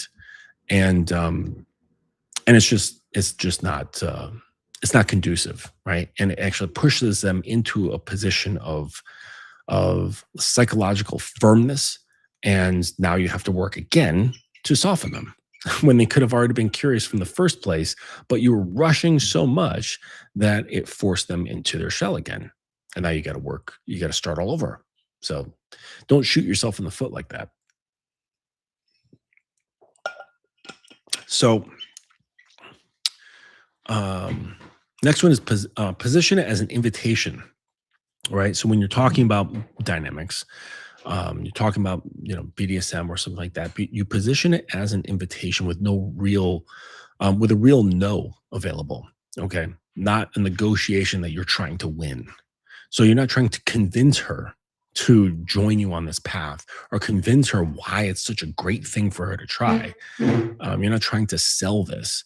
Um, what you're doing is you're trying to create again conditions and an environment to invite her into this world, and you're not like feeling like pressured or convinced, or trying to set her up or set yourself up, just a very like neutral position. And it's really important for you to have a strong neutral position, because if you're not, guaranteed she can sense this. She can sense that you're hopeful, right? Or you're trying to push for an outcome, and this is just going to cause her tension. She's going to feel that subtlety of your desire, and it's not going to cause her to become more relaxed. That's not going to cause her to be more open. Kind of reminds me of like that, the PUA stuff with the what they call the LMR, right? Last minute resistance. And like, yeah, when she's doing this, and then she gets, getting turned on, making out, and then it's just about time to fuck. And, and then she gives you last minute resistance. And here's 5 techniques to deal with last minute resistance. And it's like, dude, how about you think about like where the last minute resistance is coming from and think about what are the conditions that cause that to arise in the first place instead of trying to put out fires, right? And so perhaps if you conduct yourself in a certain way, she's going to be relaxed and open, receptive all the way through. Okay. Because the nervous system is sensing something. It's sensing some kind of danger, right? Something that there's like uncertainty about, and it causes like a contraction. And it's just like her nervous system, like, whoa, wait a second. Something feels uncertain here. Something doesn't feel right. And she has that last minute resistance. So why not just have the conditions such that it just doesn't arise? That's what I would say. But a lot of PUA is built on deception. So it makes sense that they experience last minute resistance. All right. So the direct talks, positioning as an invitation. Okay. Ongoing check-ins aren't a mood killer. All right. They're what allows deeper surrender later on. And so you don't want to be like the guy on the girl's vacation, right? Checking in on her, every single day, multiple times a day. It's not necessary, and you come off as a little bit crazy, a little bit insecure, a little bit grasping for control. And like I said, it's going to cause her energy to contract, not expand. So check-ins are good. Consistent check-ins are good, but you don't have to do them all the time, right? Maybe in the morning, maybe one in the midday, and one at night. Okay. That's all that's necessary. I mean, unless like something is like crazy going on in her life that requires greater attention, like her, grandmother's like really, really sick. She's looks like death is around the corner and she's in the hospital with her grandma all the time. Like that's sure. Like that makes sense that you would check in more often than just morning, afternoon, and night. Okay. But it's important to do this because no, you're not doing it to fucking track her whereabouts. You're not psychotic. All right. Like grounded men are not psychotic. There's no reason to. Right. And if you are feeling this way, it means you're insecure, you're scared. And if you're that way, that means you've got attachment things going on. It means you've put in emotional investment. It means that you're using her to fill a void of your own emotions and emotional security. You're using her to make you feel better about yourself. And I know that because you're afraid that if something bad happens, you're going to hurt real bad. So that means you're using her, right? You're kind of filling in like Bondo, right? And so like that, it can crack. Bondo can crack and put too much stress on it. And so, just make sure you're not that guy, right? And if you notice that you are, recognize the tendencies and deal with it. Like you have to attend to these things, and not just keep being that same guy and then, get upset because, like turn it around on the girl, because really that's just going to make her feel uncomfortable. Her energy is going to contract. You're going to feel controlling to her. And you're going to, instead, your ego is going to make it flip around and start blaming her and saying like, oh, girls want all this freedom without any responsibility. Like she wants to be in a relationship but act single. Like, no, you're just making her feel fucking uncomfortable with like being too claustrophobic, right? And she can smell your fear. Like that's not cool. Like women don't like being with men who exhibit fear. And like especially with them, like in the world or with them, they're sickened, they're repulsed, because not only is it like not arousing, but it's frightening because they're like, wait a second, like I don't feel safe. Like this man doesn't seem like he would be able to protect me in any kind of situation, whether it's like emotional, psychological, physical, environmental. There's a sensation that he would not be able to protect me at all because he's too volatile. He has no grounding in himself. And I can just kind of move like this. And he's like, what did you do?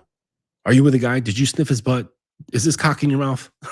You know, like, and and so that just puts them on, like, that puts them on edge. They cannot relax. And so you don't want to be that guy who checks in for your sake, right? No, and you're not even checking in for her sake.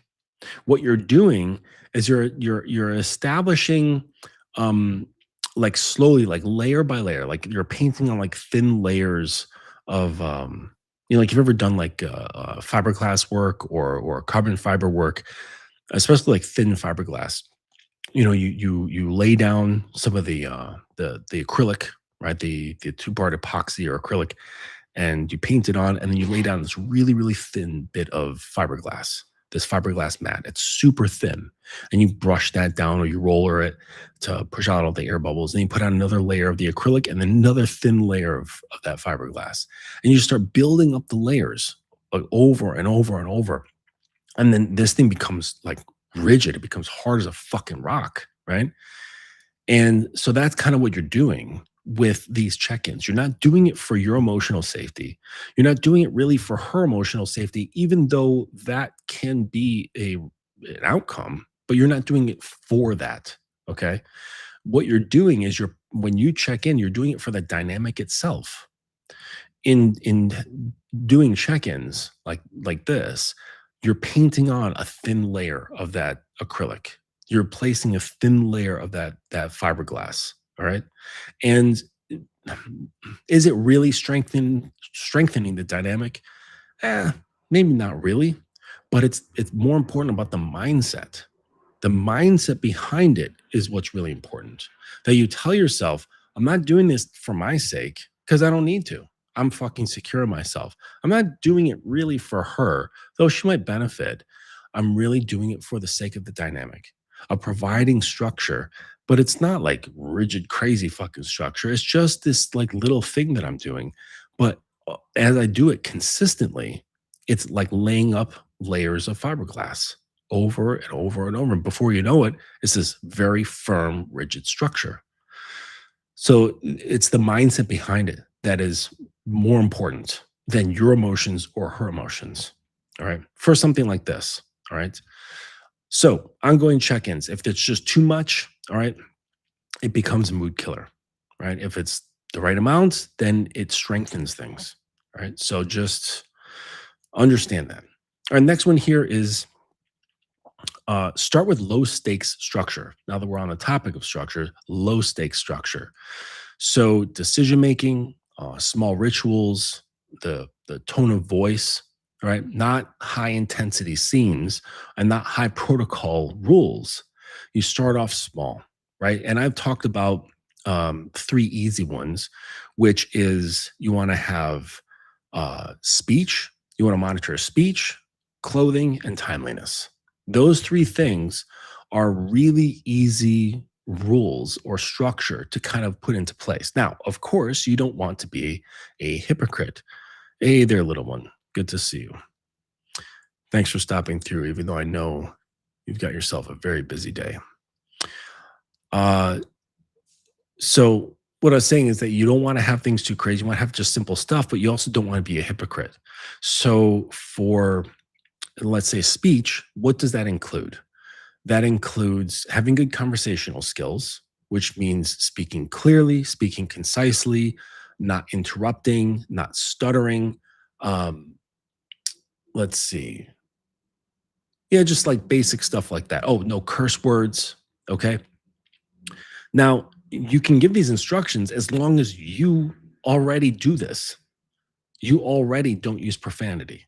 You already don't interrupt people. You already don't raise your voice when you talk. You already don't cut people off. And so you don't want to be a hypocrite in this sense. You want to be able to deliver rules that you already follow. You don't want to dress like a slob or dress like a hoodlum and then tell her that she needs to dress properly. So you don't be a hypocrite when it comes to appearance. So just make sure that's the case. And then timeliness, if you have a very poor sense of time management, but you're telling her that she needs to be good at managing time. And when you say, I'd like you to be here at 3:30, and she shows up at 3:30, but you're, 15 minutes late to everything. It's like, what example are you showing her? Right? You are setting the example. You already have to be on top of the things that you deliver. Don't be a hypocrite. So that's really important. Okay, that's really important. You want to, yeah, just be the thing that you want her to learn. And the reason why you don't want to start off with like big stuff is that, again, we were talking about, remember I was talking about the transition from like one conditioning to the freedom to the next conditioning, and the blending into this stuff, the gradual transition, like going up onto a highway on ramp. You don't want it to be sudden. You want it to be small things that aren't too like out of the ordinary. It's not like just weird stuff. Okay. We're basically talking about like speech, clothing, and time management.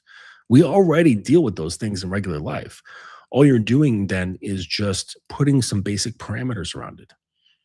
And these parameters are based around preferences and principles of yours.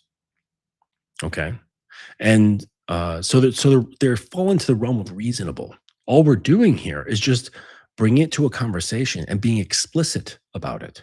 And that's the problem with a lot of relationships, is that they're just not explicit about things.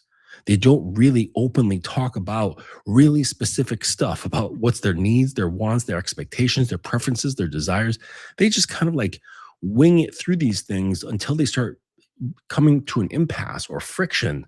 And then either they're passive aggressive about stuff, or maybe they'll start talking about it. Or one person wants to talk about it and they kind of like pulling teeth to get the other person to talk about it. And like, so things just typically fall apart, where you have a lot of friction. In power dynamics, it's expected, it's known that we talk about this stuff all the time. There's discussions about things to see where the heads are at, to see if you're in alignment, and always having them with the ability to say no. Like, make sure the no is available, not so that she has power or that she has control, but to give her that sense of like, the door's not locked. Like, you have veto power here, and it's not a big deal. So, like, let's say you said you were like, well, I want to, uh, again, you're not going to be introducing rules like this if she already doesn't have deference.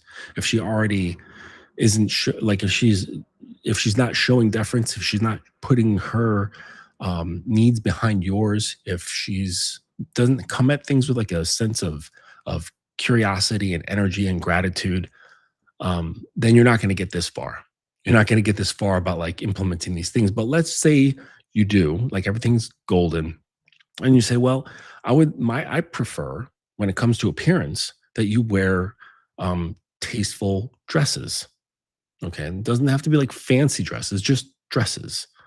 I would really like that to wear. And like pants would only be worn for specific things that would require pants, like something active, like we're going hiking, or working in the garden, or working on a car or motorcycle or something like that. We're camping. That is a thing that requires pants. Okay. It's just smarter, it's safer, more efficient. Okay. But outside of those, I want you to wear dresses. And it could be any dress that you like, right? As long as it's appropriate. It doesn't look like you're getting ready to go to like a Vegas strip club. Okay.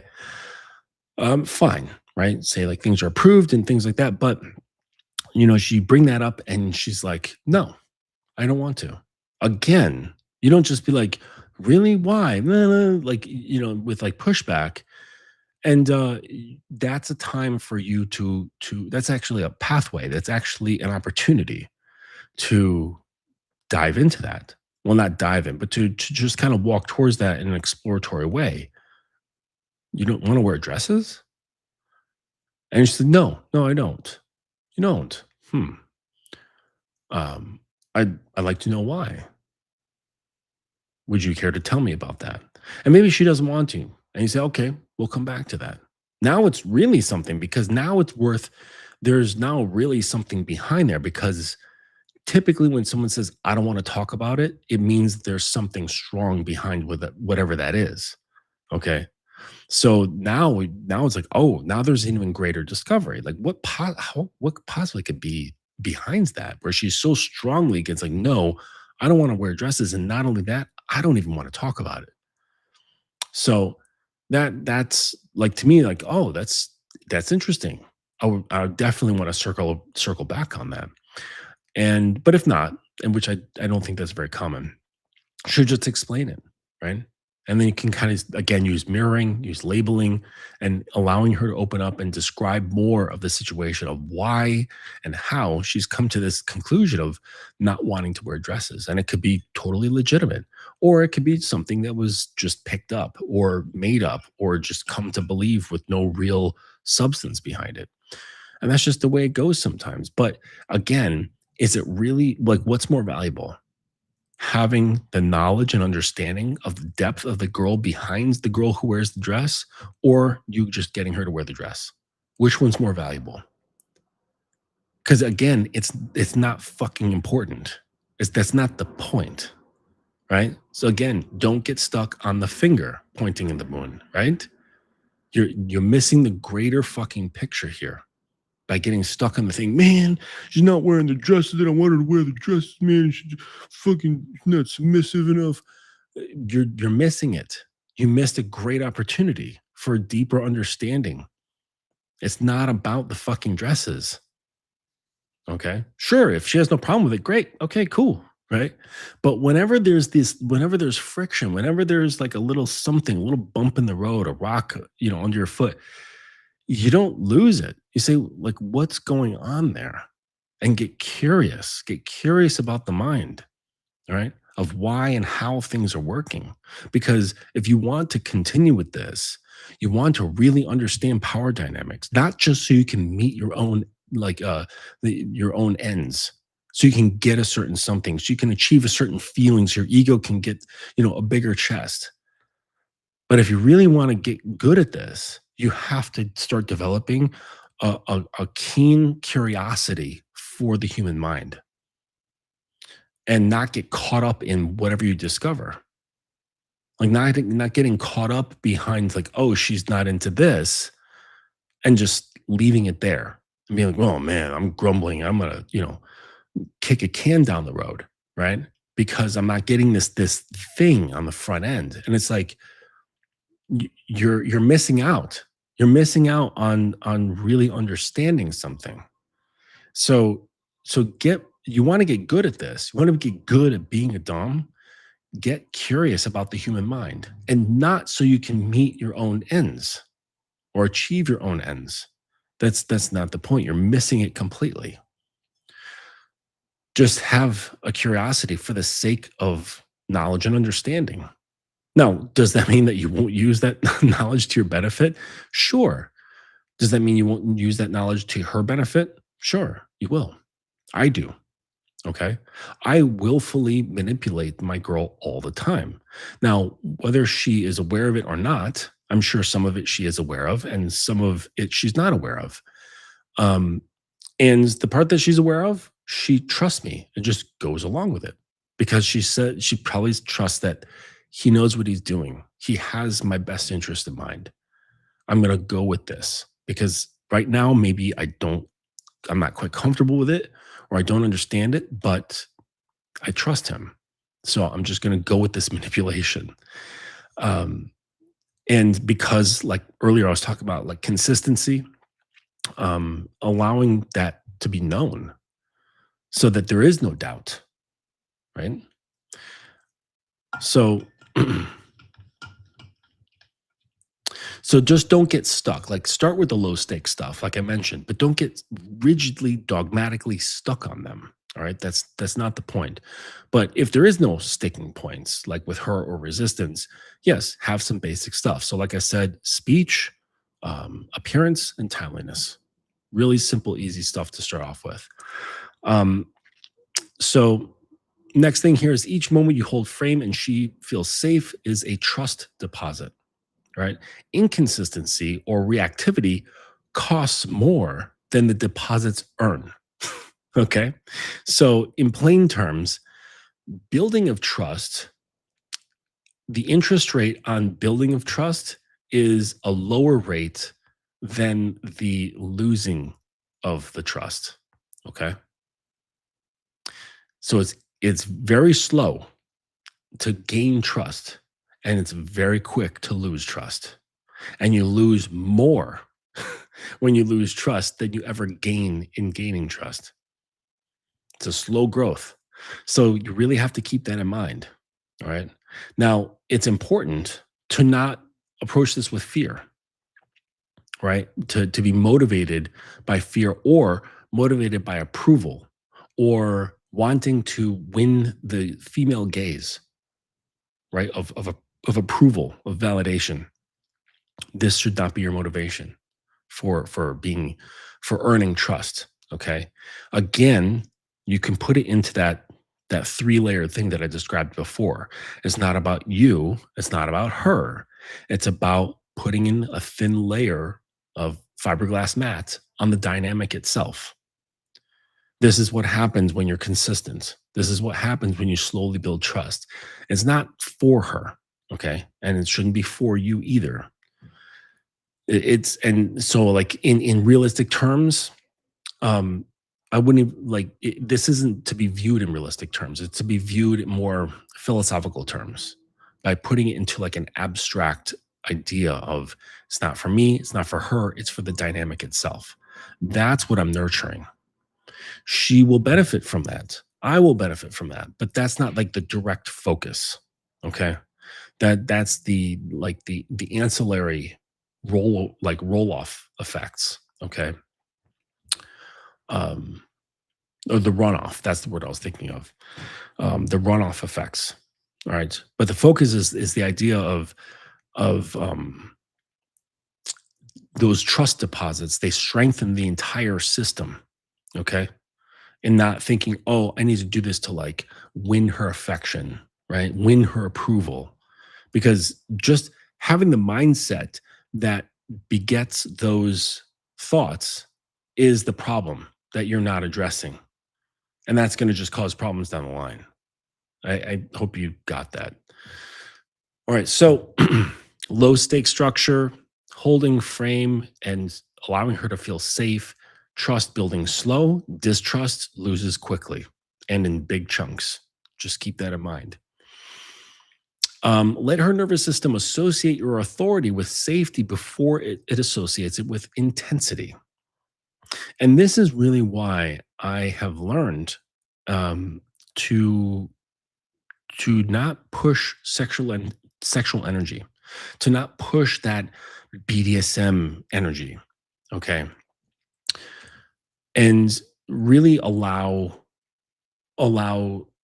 calm nervous system to a calm nervous system to kind of guide or more so the goal. Okay. Now, this is not to be confused with being a nice guy, right?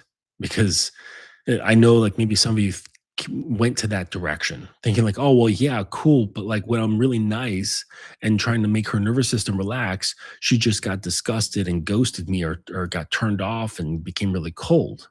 And she has a good reason to. I said, allow her nervous system to associate your authority with safety, right? Not your nice guy disorder with safety, your authority, okay? Because there are authorities out there that absolutely can make you feel threatened and they put you on your guard. And then there are other authorities out there that make you feel comfortable, that make you feel safe. So you may want to reflect on various people or institutions that carried both of those feelings. You know, think back, were you ever around a person or in an institution of some kind that the authority there made you feel very tense, did not make you feel safe at all? You were on edge, you were on guard. And then think about perhaps another person with authority or a situation or institution that made you relax completely, where you did not feel on guard at all. And it's not because they were being extra nice to you. It was something about the qualities of their authority, not because they became softer, they became more accommodating, they became more of your best friend, nothing like that. They were still an authority that you did not have a right to disrespect or talk back to or, whatever. But there was no sense of fear of danger of any kind coming from them, be it like physical, psychic, emotional, whatever, you know? So, so think about that when you're considering authority and her emotional safety, right? And you're not exactly like protecting, like doing like specific things to protect her emotional safety. It's really, it's really allowing her nervous system to chill out. And when that gets chilled out, it turns into a feeling of being safe, right? So it's like the nervous system tells the label, right? Not the label telling the nervous system. Okay, next one here is real signs of emerging submission are relief, not performance. Okay, so there's other videos where I described the difference between performed submission and real submission, and it's a relieving effect for her, right? Not something where she has to gear up for, where she has to kind of shift her tone, how she's coded, how she's behaving, right? And and one of the things that kind of points towards real versus performed is seeking your reaction before acting. Like she will be seeking your not seeking it, but like being mindful of and watching for your reactions before she takes action. And this is a really good sign, right? Because especially if it's paired with her putting your preferences, needs, and desires before her own, having a general sense of deference, um, taking pleasure in serving, uh, you'll start seeing like if you start looking at things with a little bit more, excuse me, you start seeing things as more of like a wider scope, and you start taking like the entirety of how she's behaving. Um, you'll start seeing where she's like her nervous system is like regulating and adjusting itself to you, right? And that's kind of what I mean where like she's observing your reactions before she starts acting, because you are now the thing that she orients herself to. Like that's a really big step, right? So if you look at through my chart, like the 6 stage chart of submission, there's I think like maybe around three or four where she starts kind of like using you, not consciously, but she starts using you as a means of orienting herself. So this is where your state becomes really important for communicating and signaling to her state of how to show up. And so when you start recognizing this, and she starts like you start recognizing that she's making these kind of adjustments, whether like conscious or unconscious, and usually it's unconscious or subconscious because unconscious means you're not aware. Subconscious means you're not aware until you're brought to awareness of it. Then you can see these things being done. So I'd say probably more subconscious. Uh, so the Once she starts doing these things, then that's when you can start saying like, okay, this is real. Like this is real submission here. This is going beyond performance. I can notice her orienting, her feelings, her state of mind, how she regulates herself based around like how you're feeling, how you're showing up, your state of being. And some people would criticize that, but honestly, I think it's a really beautiful thing. Like as long as both sides of the yin yang are sorted out, it could be taken all the way to full on egoless slavery, right? Slavery in like in the BDSM sense, where she has become this owned slave. And if your side is clean and cleared up and organized in the right kind of way, in a real authentic and educated way, she will have no problem being that slave. No problem at all. Right? Because you're dealing with things with integrity and authenticity and education. So there's no danger, right? Both people are like operating in very clean and clear ways. Um, right. So just back to the thing. So she'll start seeking your reaction before acting. The next thing here is if you're pushing and not seeing this, that's data. Slow down or reconsider. Don't escalate pressure.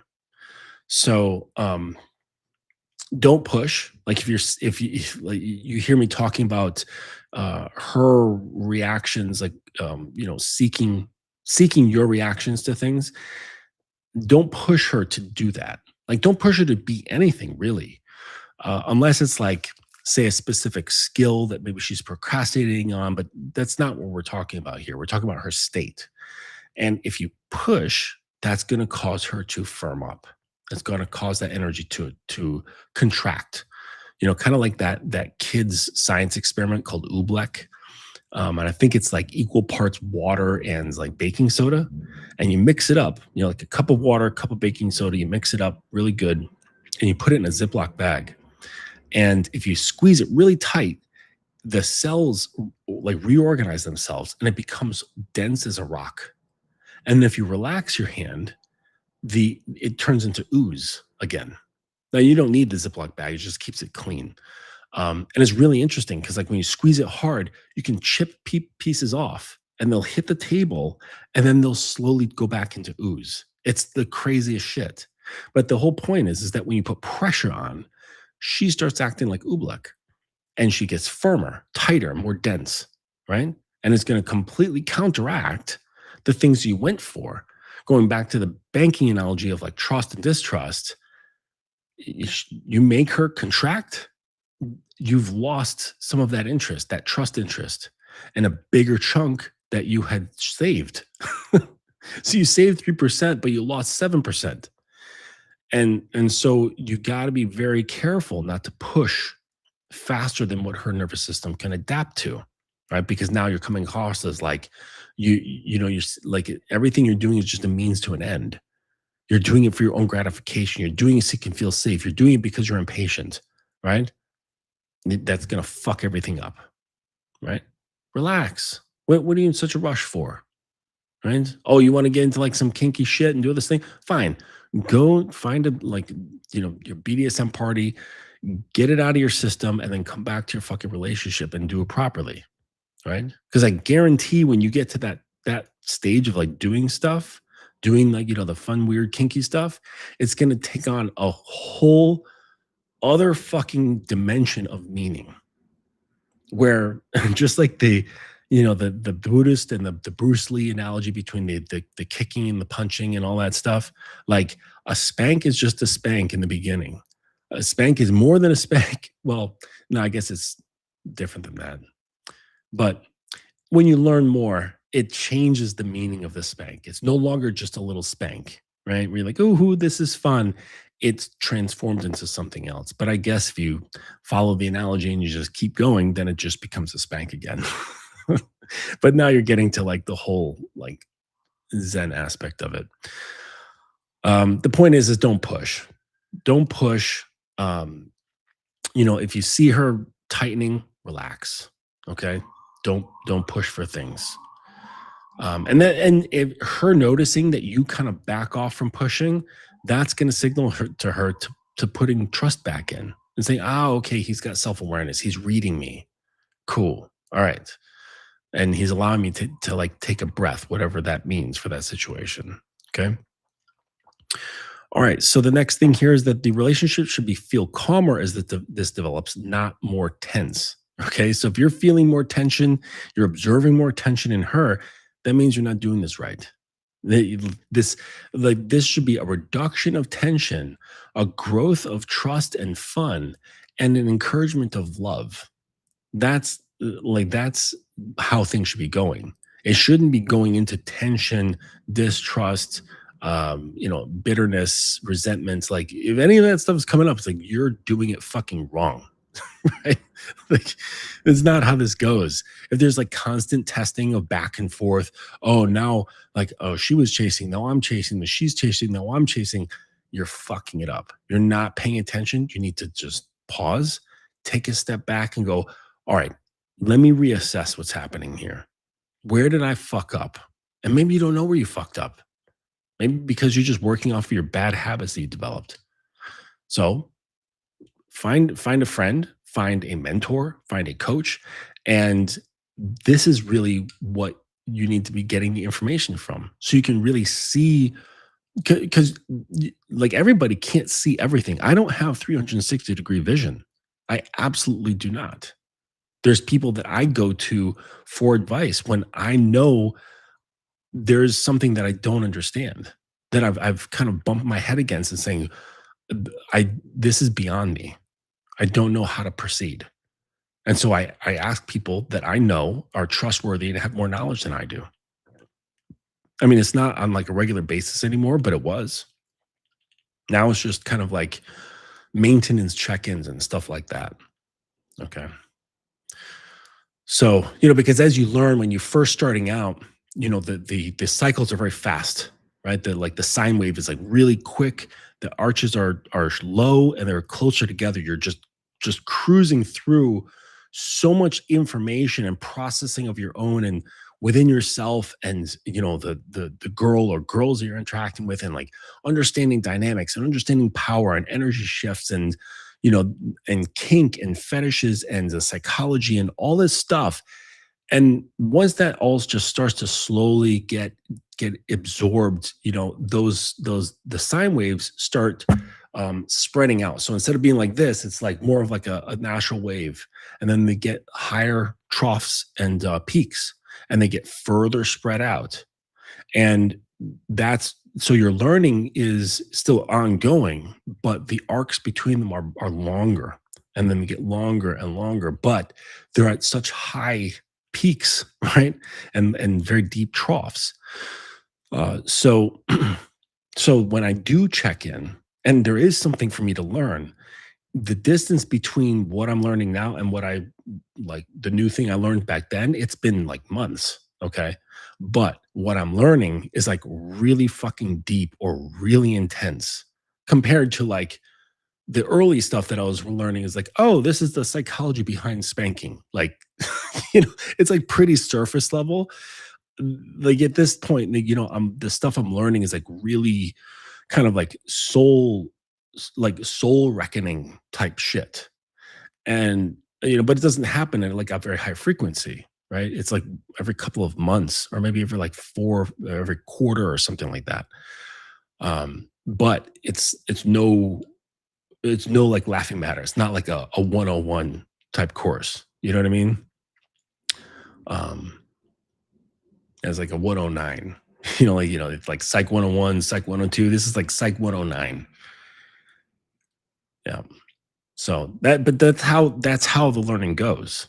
Okay. So that's what's going to happen to you guys. It happens with everything. Every venture that you go on that has a learning curve, whether it's music or art or mechanics, whatever it is, like everything has that same trajectory like the waves are short, very close together, and then they span out, and the arches get further apart, but they get higher. And because the questions you're asking are no longer surface questions, you're asking like deep fucking shit, like, or really, really technical stuff. Like when you're first like learning to work on engines, you're like, oh, like, yeah, it's just like suck, compress, explode, blow. Like that's basic function of like an internal combustion engine, right? And then you're like, oh, spark plug works like this, and then compression ratios are like this, and air intake velocities like this, but then you start like getting into like deeper and deeper and deeper shit, and then if you say get into like exhaust theory, like there's so much fucking science, like for the guys who make like those top fuel dragsters, those really really long ones with a tiny nose, and they got like two tiny tires in the front, and then these monstrous fucking wheels in the back, and they're really long triangle shaped top fuel dragsters, those type shit. The exhaust systems on those are so fucking precise, like down to like the millimeters, that it's a whole area of science just in that alone.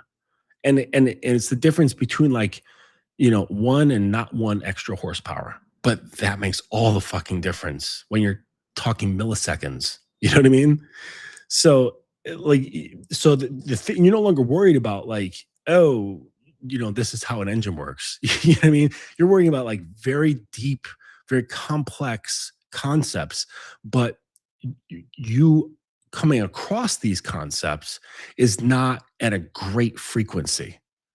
It's spanned out. So those guys who are like working on those like these top race cars, they're not coming across big questions every fucking week. It's like every few months where they come across and they're like, whoa, okay, new paradigm shift. Okay. So this is how it is with everything. And this is how it is should be for your identity. It should be for your manhood.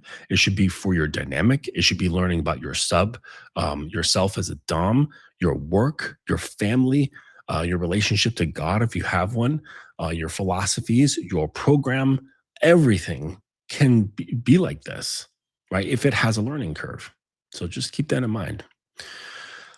All right. So, and the last thing here is guiding her to submission is really about becoming someone worth submitting to. The dynamic follows the man, not a script. And this is, a thing that I think some dudes get confused.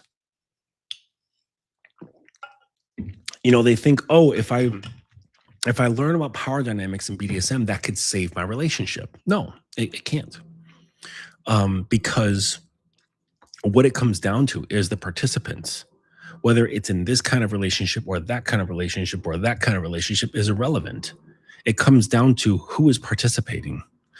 And if you've got problems, if you've got hangups, if you fucking hate your dad, or you never met your dad, or you've had abusive mother, or you had a mother who was too coddling, you had an uncle who abused you, or you had a grandfather who fucking verbally berated you, you got bullied a lot in school, just whatever it is. Okay, there's tons of variables that we carry around with ourselves. And if none of that is ever examined, it's going to shape you in a certain way. It's going to cause you to see things in a certain way, feel about things in a certain way, and conduct your relationships in a certain way. And I guarantee, without a shadow of a doubt, not even a shred, that it will negatively affect your relationships. Relationships will constantly be a struggle. And no amount of program will fix it. No amount of BDSM will fix it. No amount of power dynamics will fix it. At best, and this isn't any form of best, you can use force to create obedience. You can threaten. You can threaten with loss. I will leave you if you don't obey me. Okay? Or I will beat your fucking ass if you don't obey me. I will blackmail you if you don't obey me. So, okay, you'll get the thing, you'll get the shape that you want. You'll get the absolute shape that you want, but it's not going to be the right color. The color is going to be all wrong. It'll be the right shape, but the wrong color. And your ego is going to have to accept it. You're like, dang, I wanted fucking green and it's orange. But you're going to convince yourself, or you're going to ignore the fact that it's orange and not green, but it's the right shape that you wanted, right? It's that triangle. But it's not the green triangle I wanted. It's the fucking orange one. But we're going to ignore the fact that it's orange, because everybody's going to shut the fuck up and I'm going to get what I want, or else. It's like, okay, like what happened to you? Like what, did you never get the thing you wanted when you were a kid? You wanted that fucking cool G.I. Joe boat or something like that. And, your mom fucking smacked you in the back of the head in the middle of the toy store and said, you're good for nothing. You ain't getting that shit because you're a piece of shit kid. Right? Like, fuck. I don't mean to laugh about like, people who are abused by their parents, but I'm just saying like, there's reasons for this shit, right? There's reasons for why people force things, okay? Where they put a lot of effort, especially when it involves like other people. I'm not talking about like forcing your fitness or forcing your business to work or whatever, but when it comes to other people and forcing them one way or another, overexerting of energy, like they're like that's just bizarre. That's out of unison with the Tao, right? That means you're out of alignment with the natural flow of things, and really the best way, and this will be in my book, like once I'm done editing it, because it's an exploration of the crossroads between BDSM and Taoism. And look, I've found that in my own practices, you get more out of BDSM through effortless effort. And this is like a major concept in Taoism called Wu Wei. And it's used a lot in, many aspects of Asian culture. Um, even in like martial arts and things like that. But it's used in visual art. It's used in daily living. It's used in cooking. There was this famous chef. I forget his name.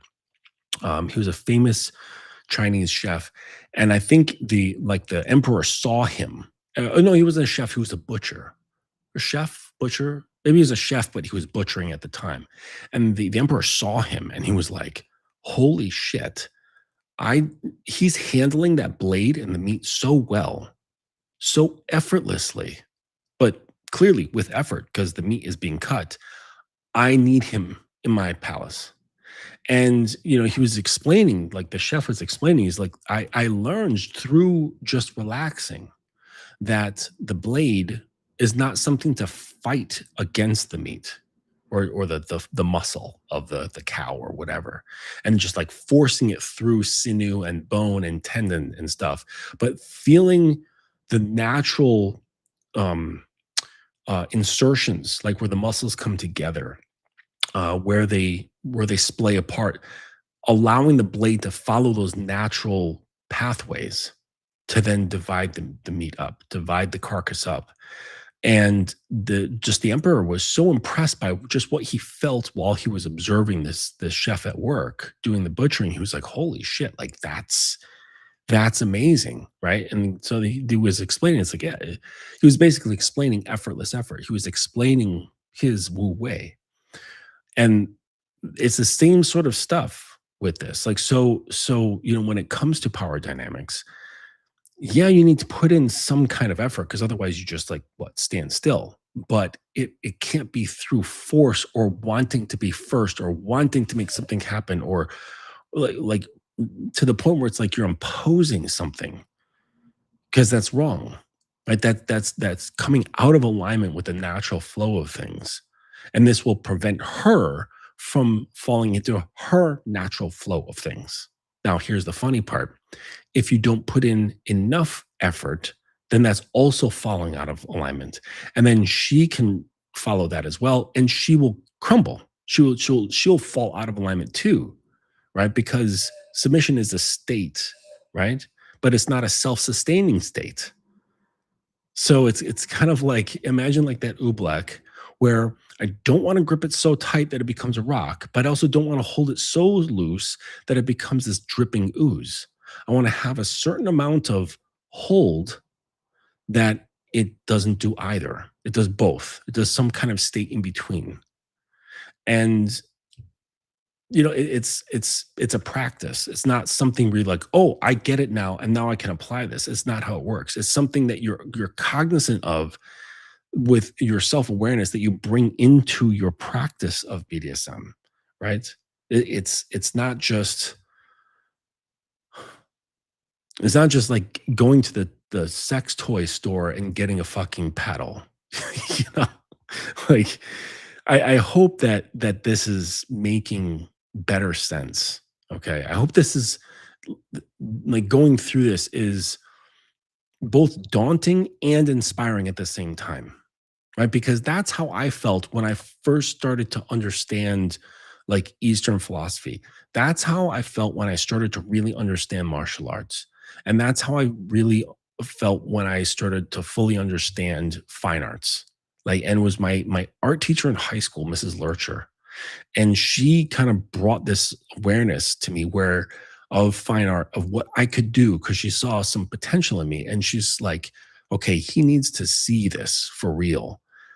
And I came to this aha moment about fine art, and it felt completely daunting while at the same time incredibly inspiring because it was daunting because I realized how much work was involved, how much I would have to study and paint and draw until my wrist wanted to die. And the amount of reading and visual studying and analysis till my brain was aching. Like I knew what was ahead of me. But at the same time, I was like, oh my gosh, like now I get it why some of these grandmasters from before were so obsessive, because they were able to tap into something. And I'm like, man, I want to tap into that. And it's a wonderful feeling, so it's just this weird duality, like existing at the same time, kind of like the yin yang, right? The shit, what's it called? The taijutsu. It's both, right? It's a state of tension, but a state of unity and flow at the same time. It's both. It's the contracted, but not all the way contracted. It's the relaxed, but not all the way relaxed. It's both. Effortless effort. Okay. All right. I'm gonna like start tripping in a second if I keep talking. I'll just answer this question real quick. No, I'm not gonna save that. Okay.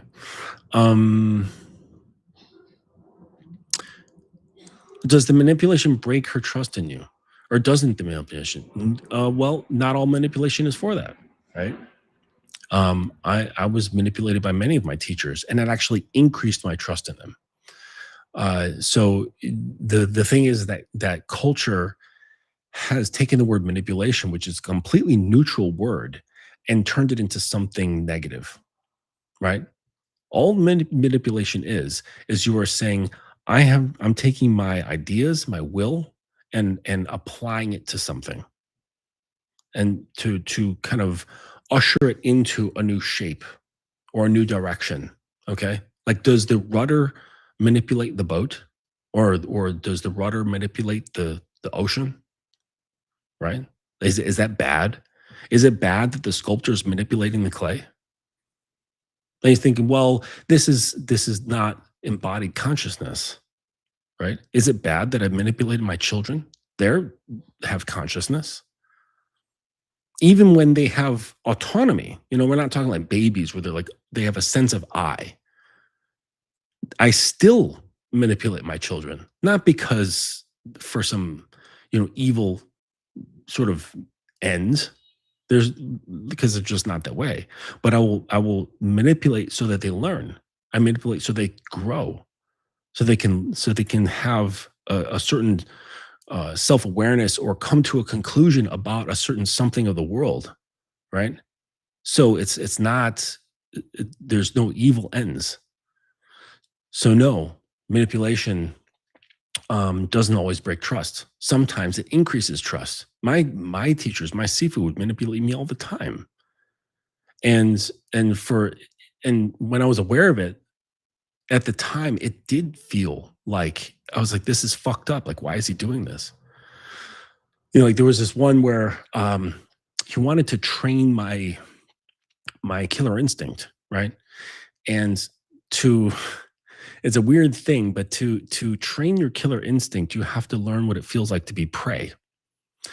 And so in the temple, he told me that he's to help me train this is that he's going to attack me randomly without provocation and completely unexpected at any point in the day with anything. Okay.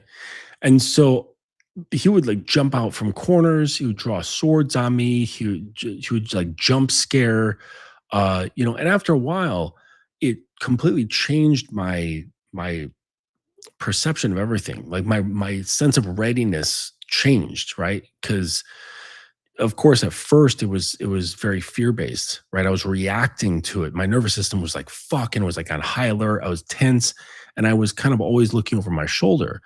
But as it continued, my alertness didn't go away, but I kind of settled into it and I stopped being so high strung, but still highly aware. And so my body was able to react, but my emotions weren't. And that was the whole point. The whole point was not to avoid getting jumped, but to avoid from your emotions jumping and just your body reacting accordingly. And sometimes I would fail physically, and sometimes I would not fail physically. I would defend myself appropriately. And so it's not the point like whether I, did or not, but the important point was that my emotions became regulated. And so I was no longer frightened or surprised or scared. None of that was happening. And so this is yeah, this is what's has to happen like over time. What's going on here? Okay. All right. I'm going to put this one to a close. We've been talking for a long while. My apologies. So, for those on the replay, man, uh, you're in for a long ass video, but likely they'll be older, because you kids don't have fucking attention span of a gnat. So, um, oh yeah, Guns, thank you. I appreciate that. Really do. Um, so yeah, if there's any thoughts, questions, go to the website, thedominanceacademy.com, click on the contact link. And, if you were feeling sheepish or you didn't make it to the live, you can send me questions there. Please go to the tutorial section. There's a whole host of great little classes that you can take on there. It's just a single subject. And, it's distilled and easy to learn and not cluttered up the way these talks can be sometimes. And if you have questions about coaching, all the information there is right on the main page. If you have other questions, just contact me through the site. Um, Again, yes, all the books are there. And, if you're interested in the BDSM kit, I have a whole kit made for people who basically want to learn all about BDSM without really necessarily needing a mentor. That's in there as well. Um, I think that's in the tutorial section as well. That's where I moved it. So yeah, and then just keep your eye out for the book. Hopefully, I can get this fully edited by the end of the summer and get that out on the site for sale. And so it's going to be a really fun read, really fun. So, all right, well, thank you, folks, for joining me and supporting me on this channel. Please like and subscribe and send your friends, and we'll see you on the next one. Take it easy.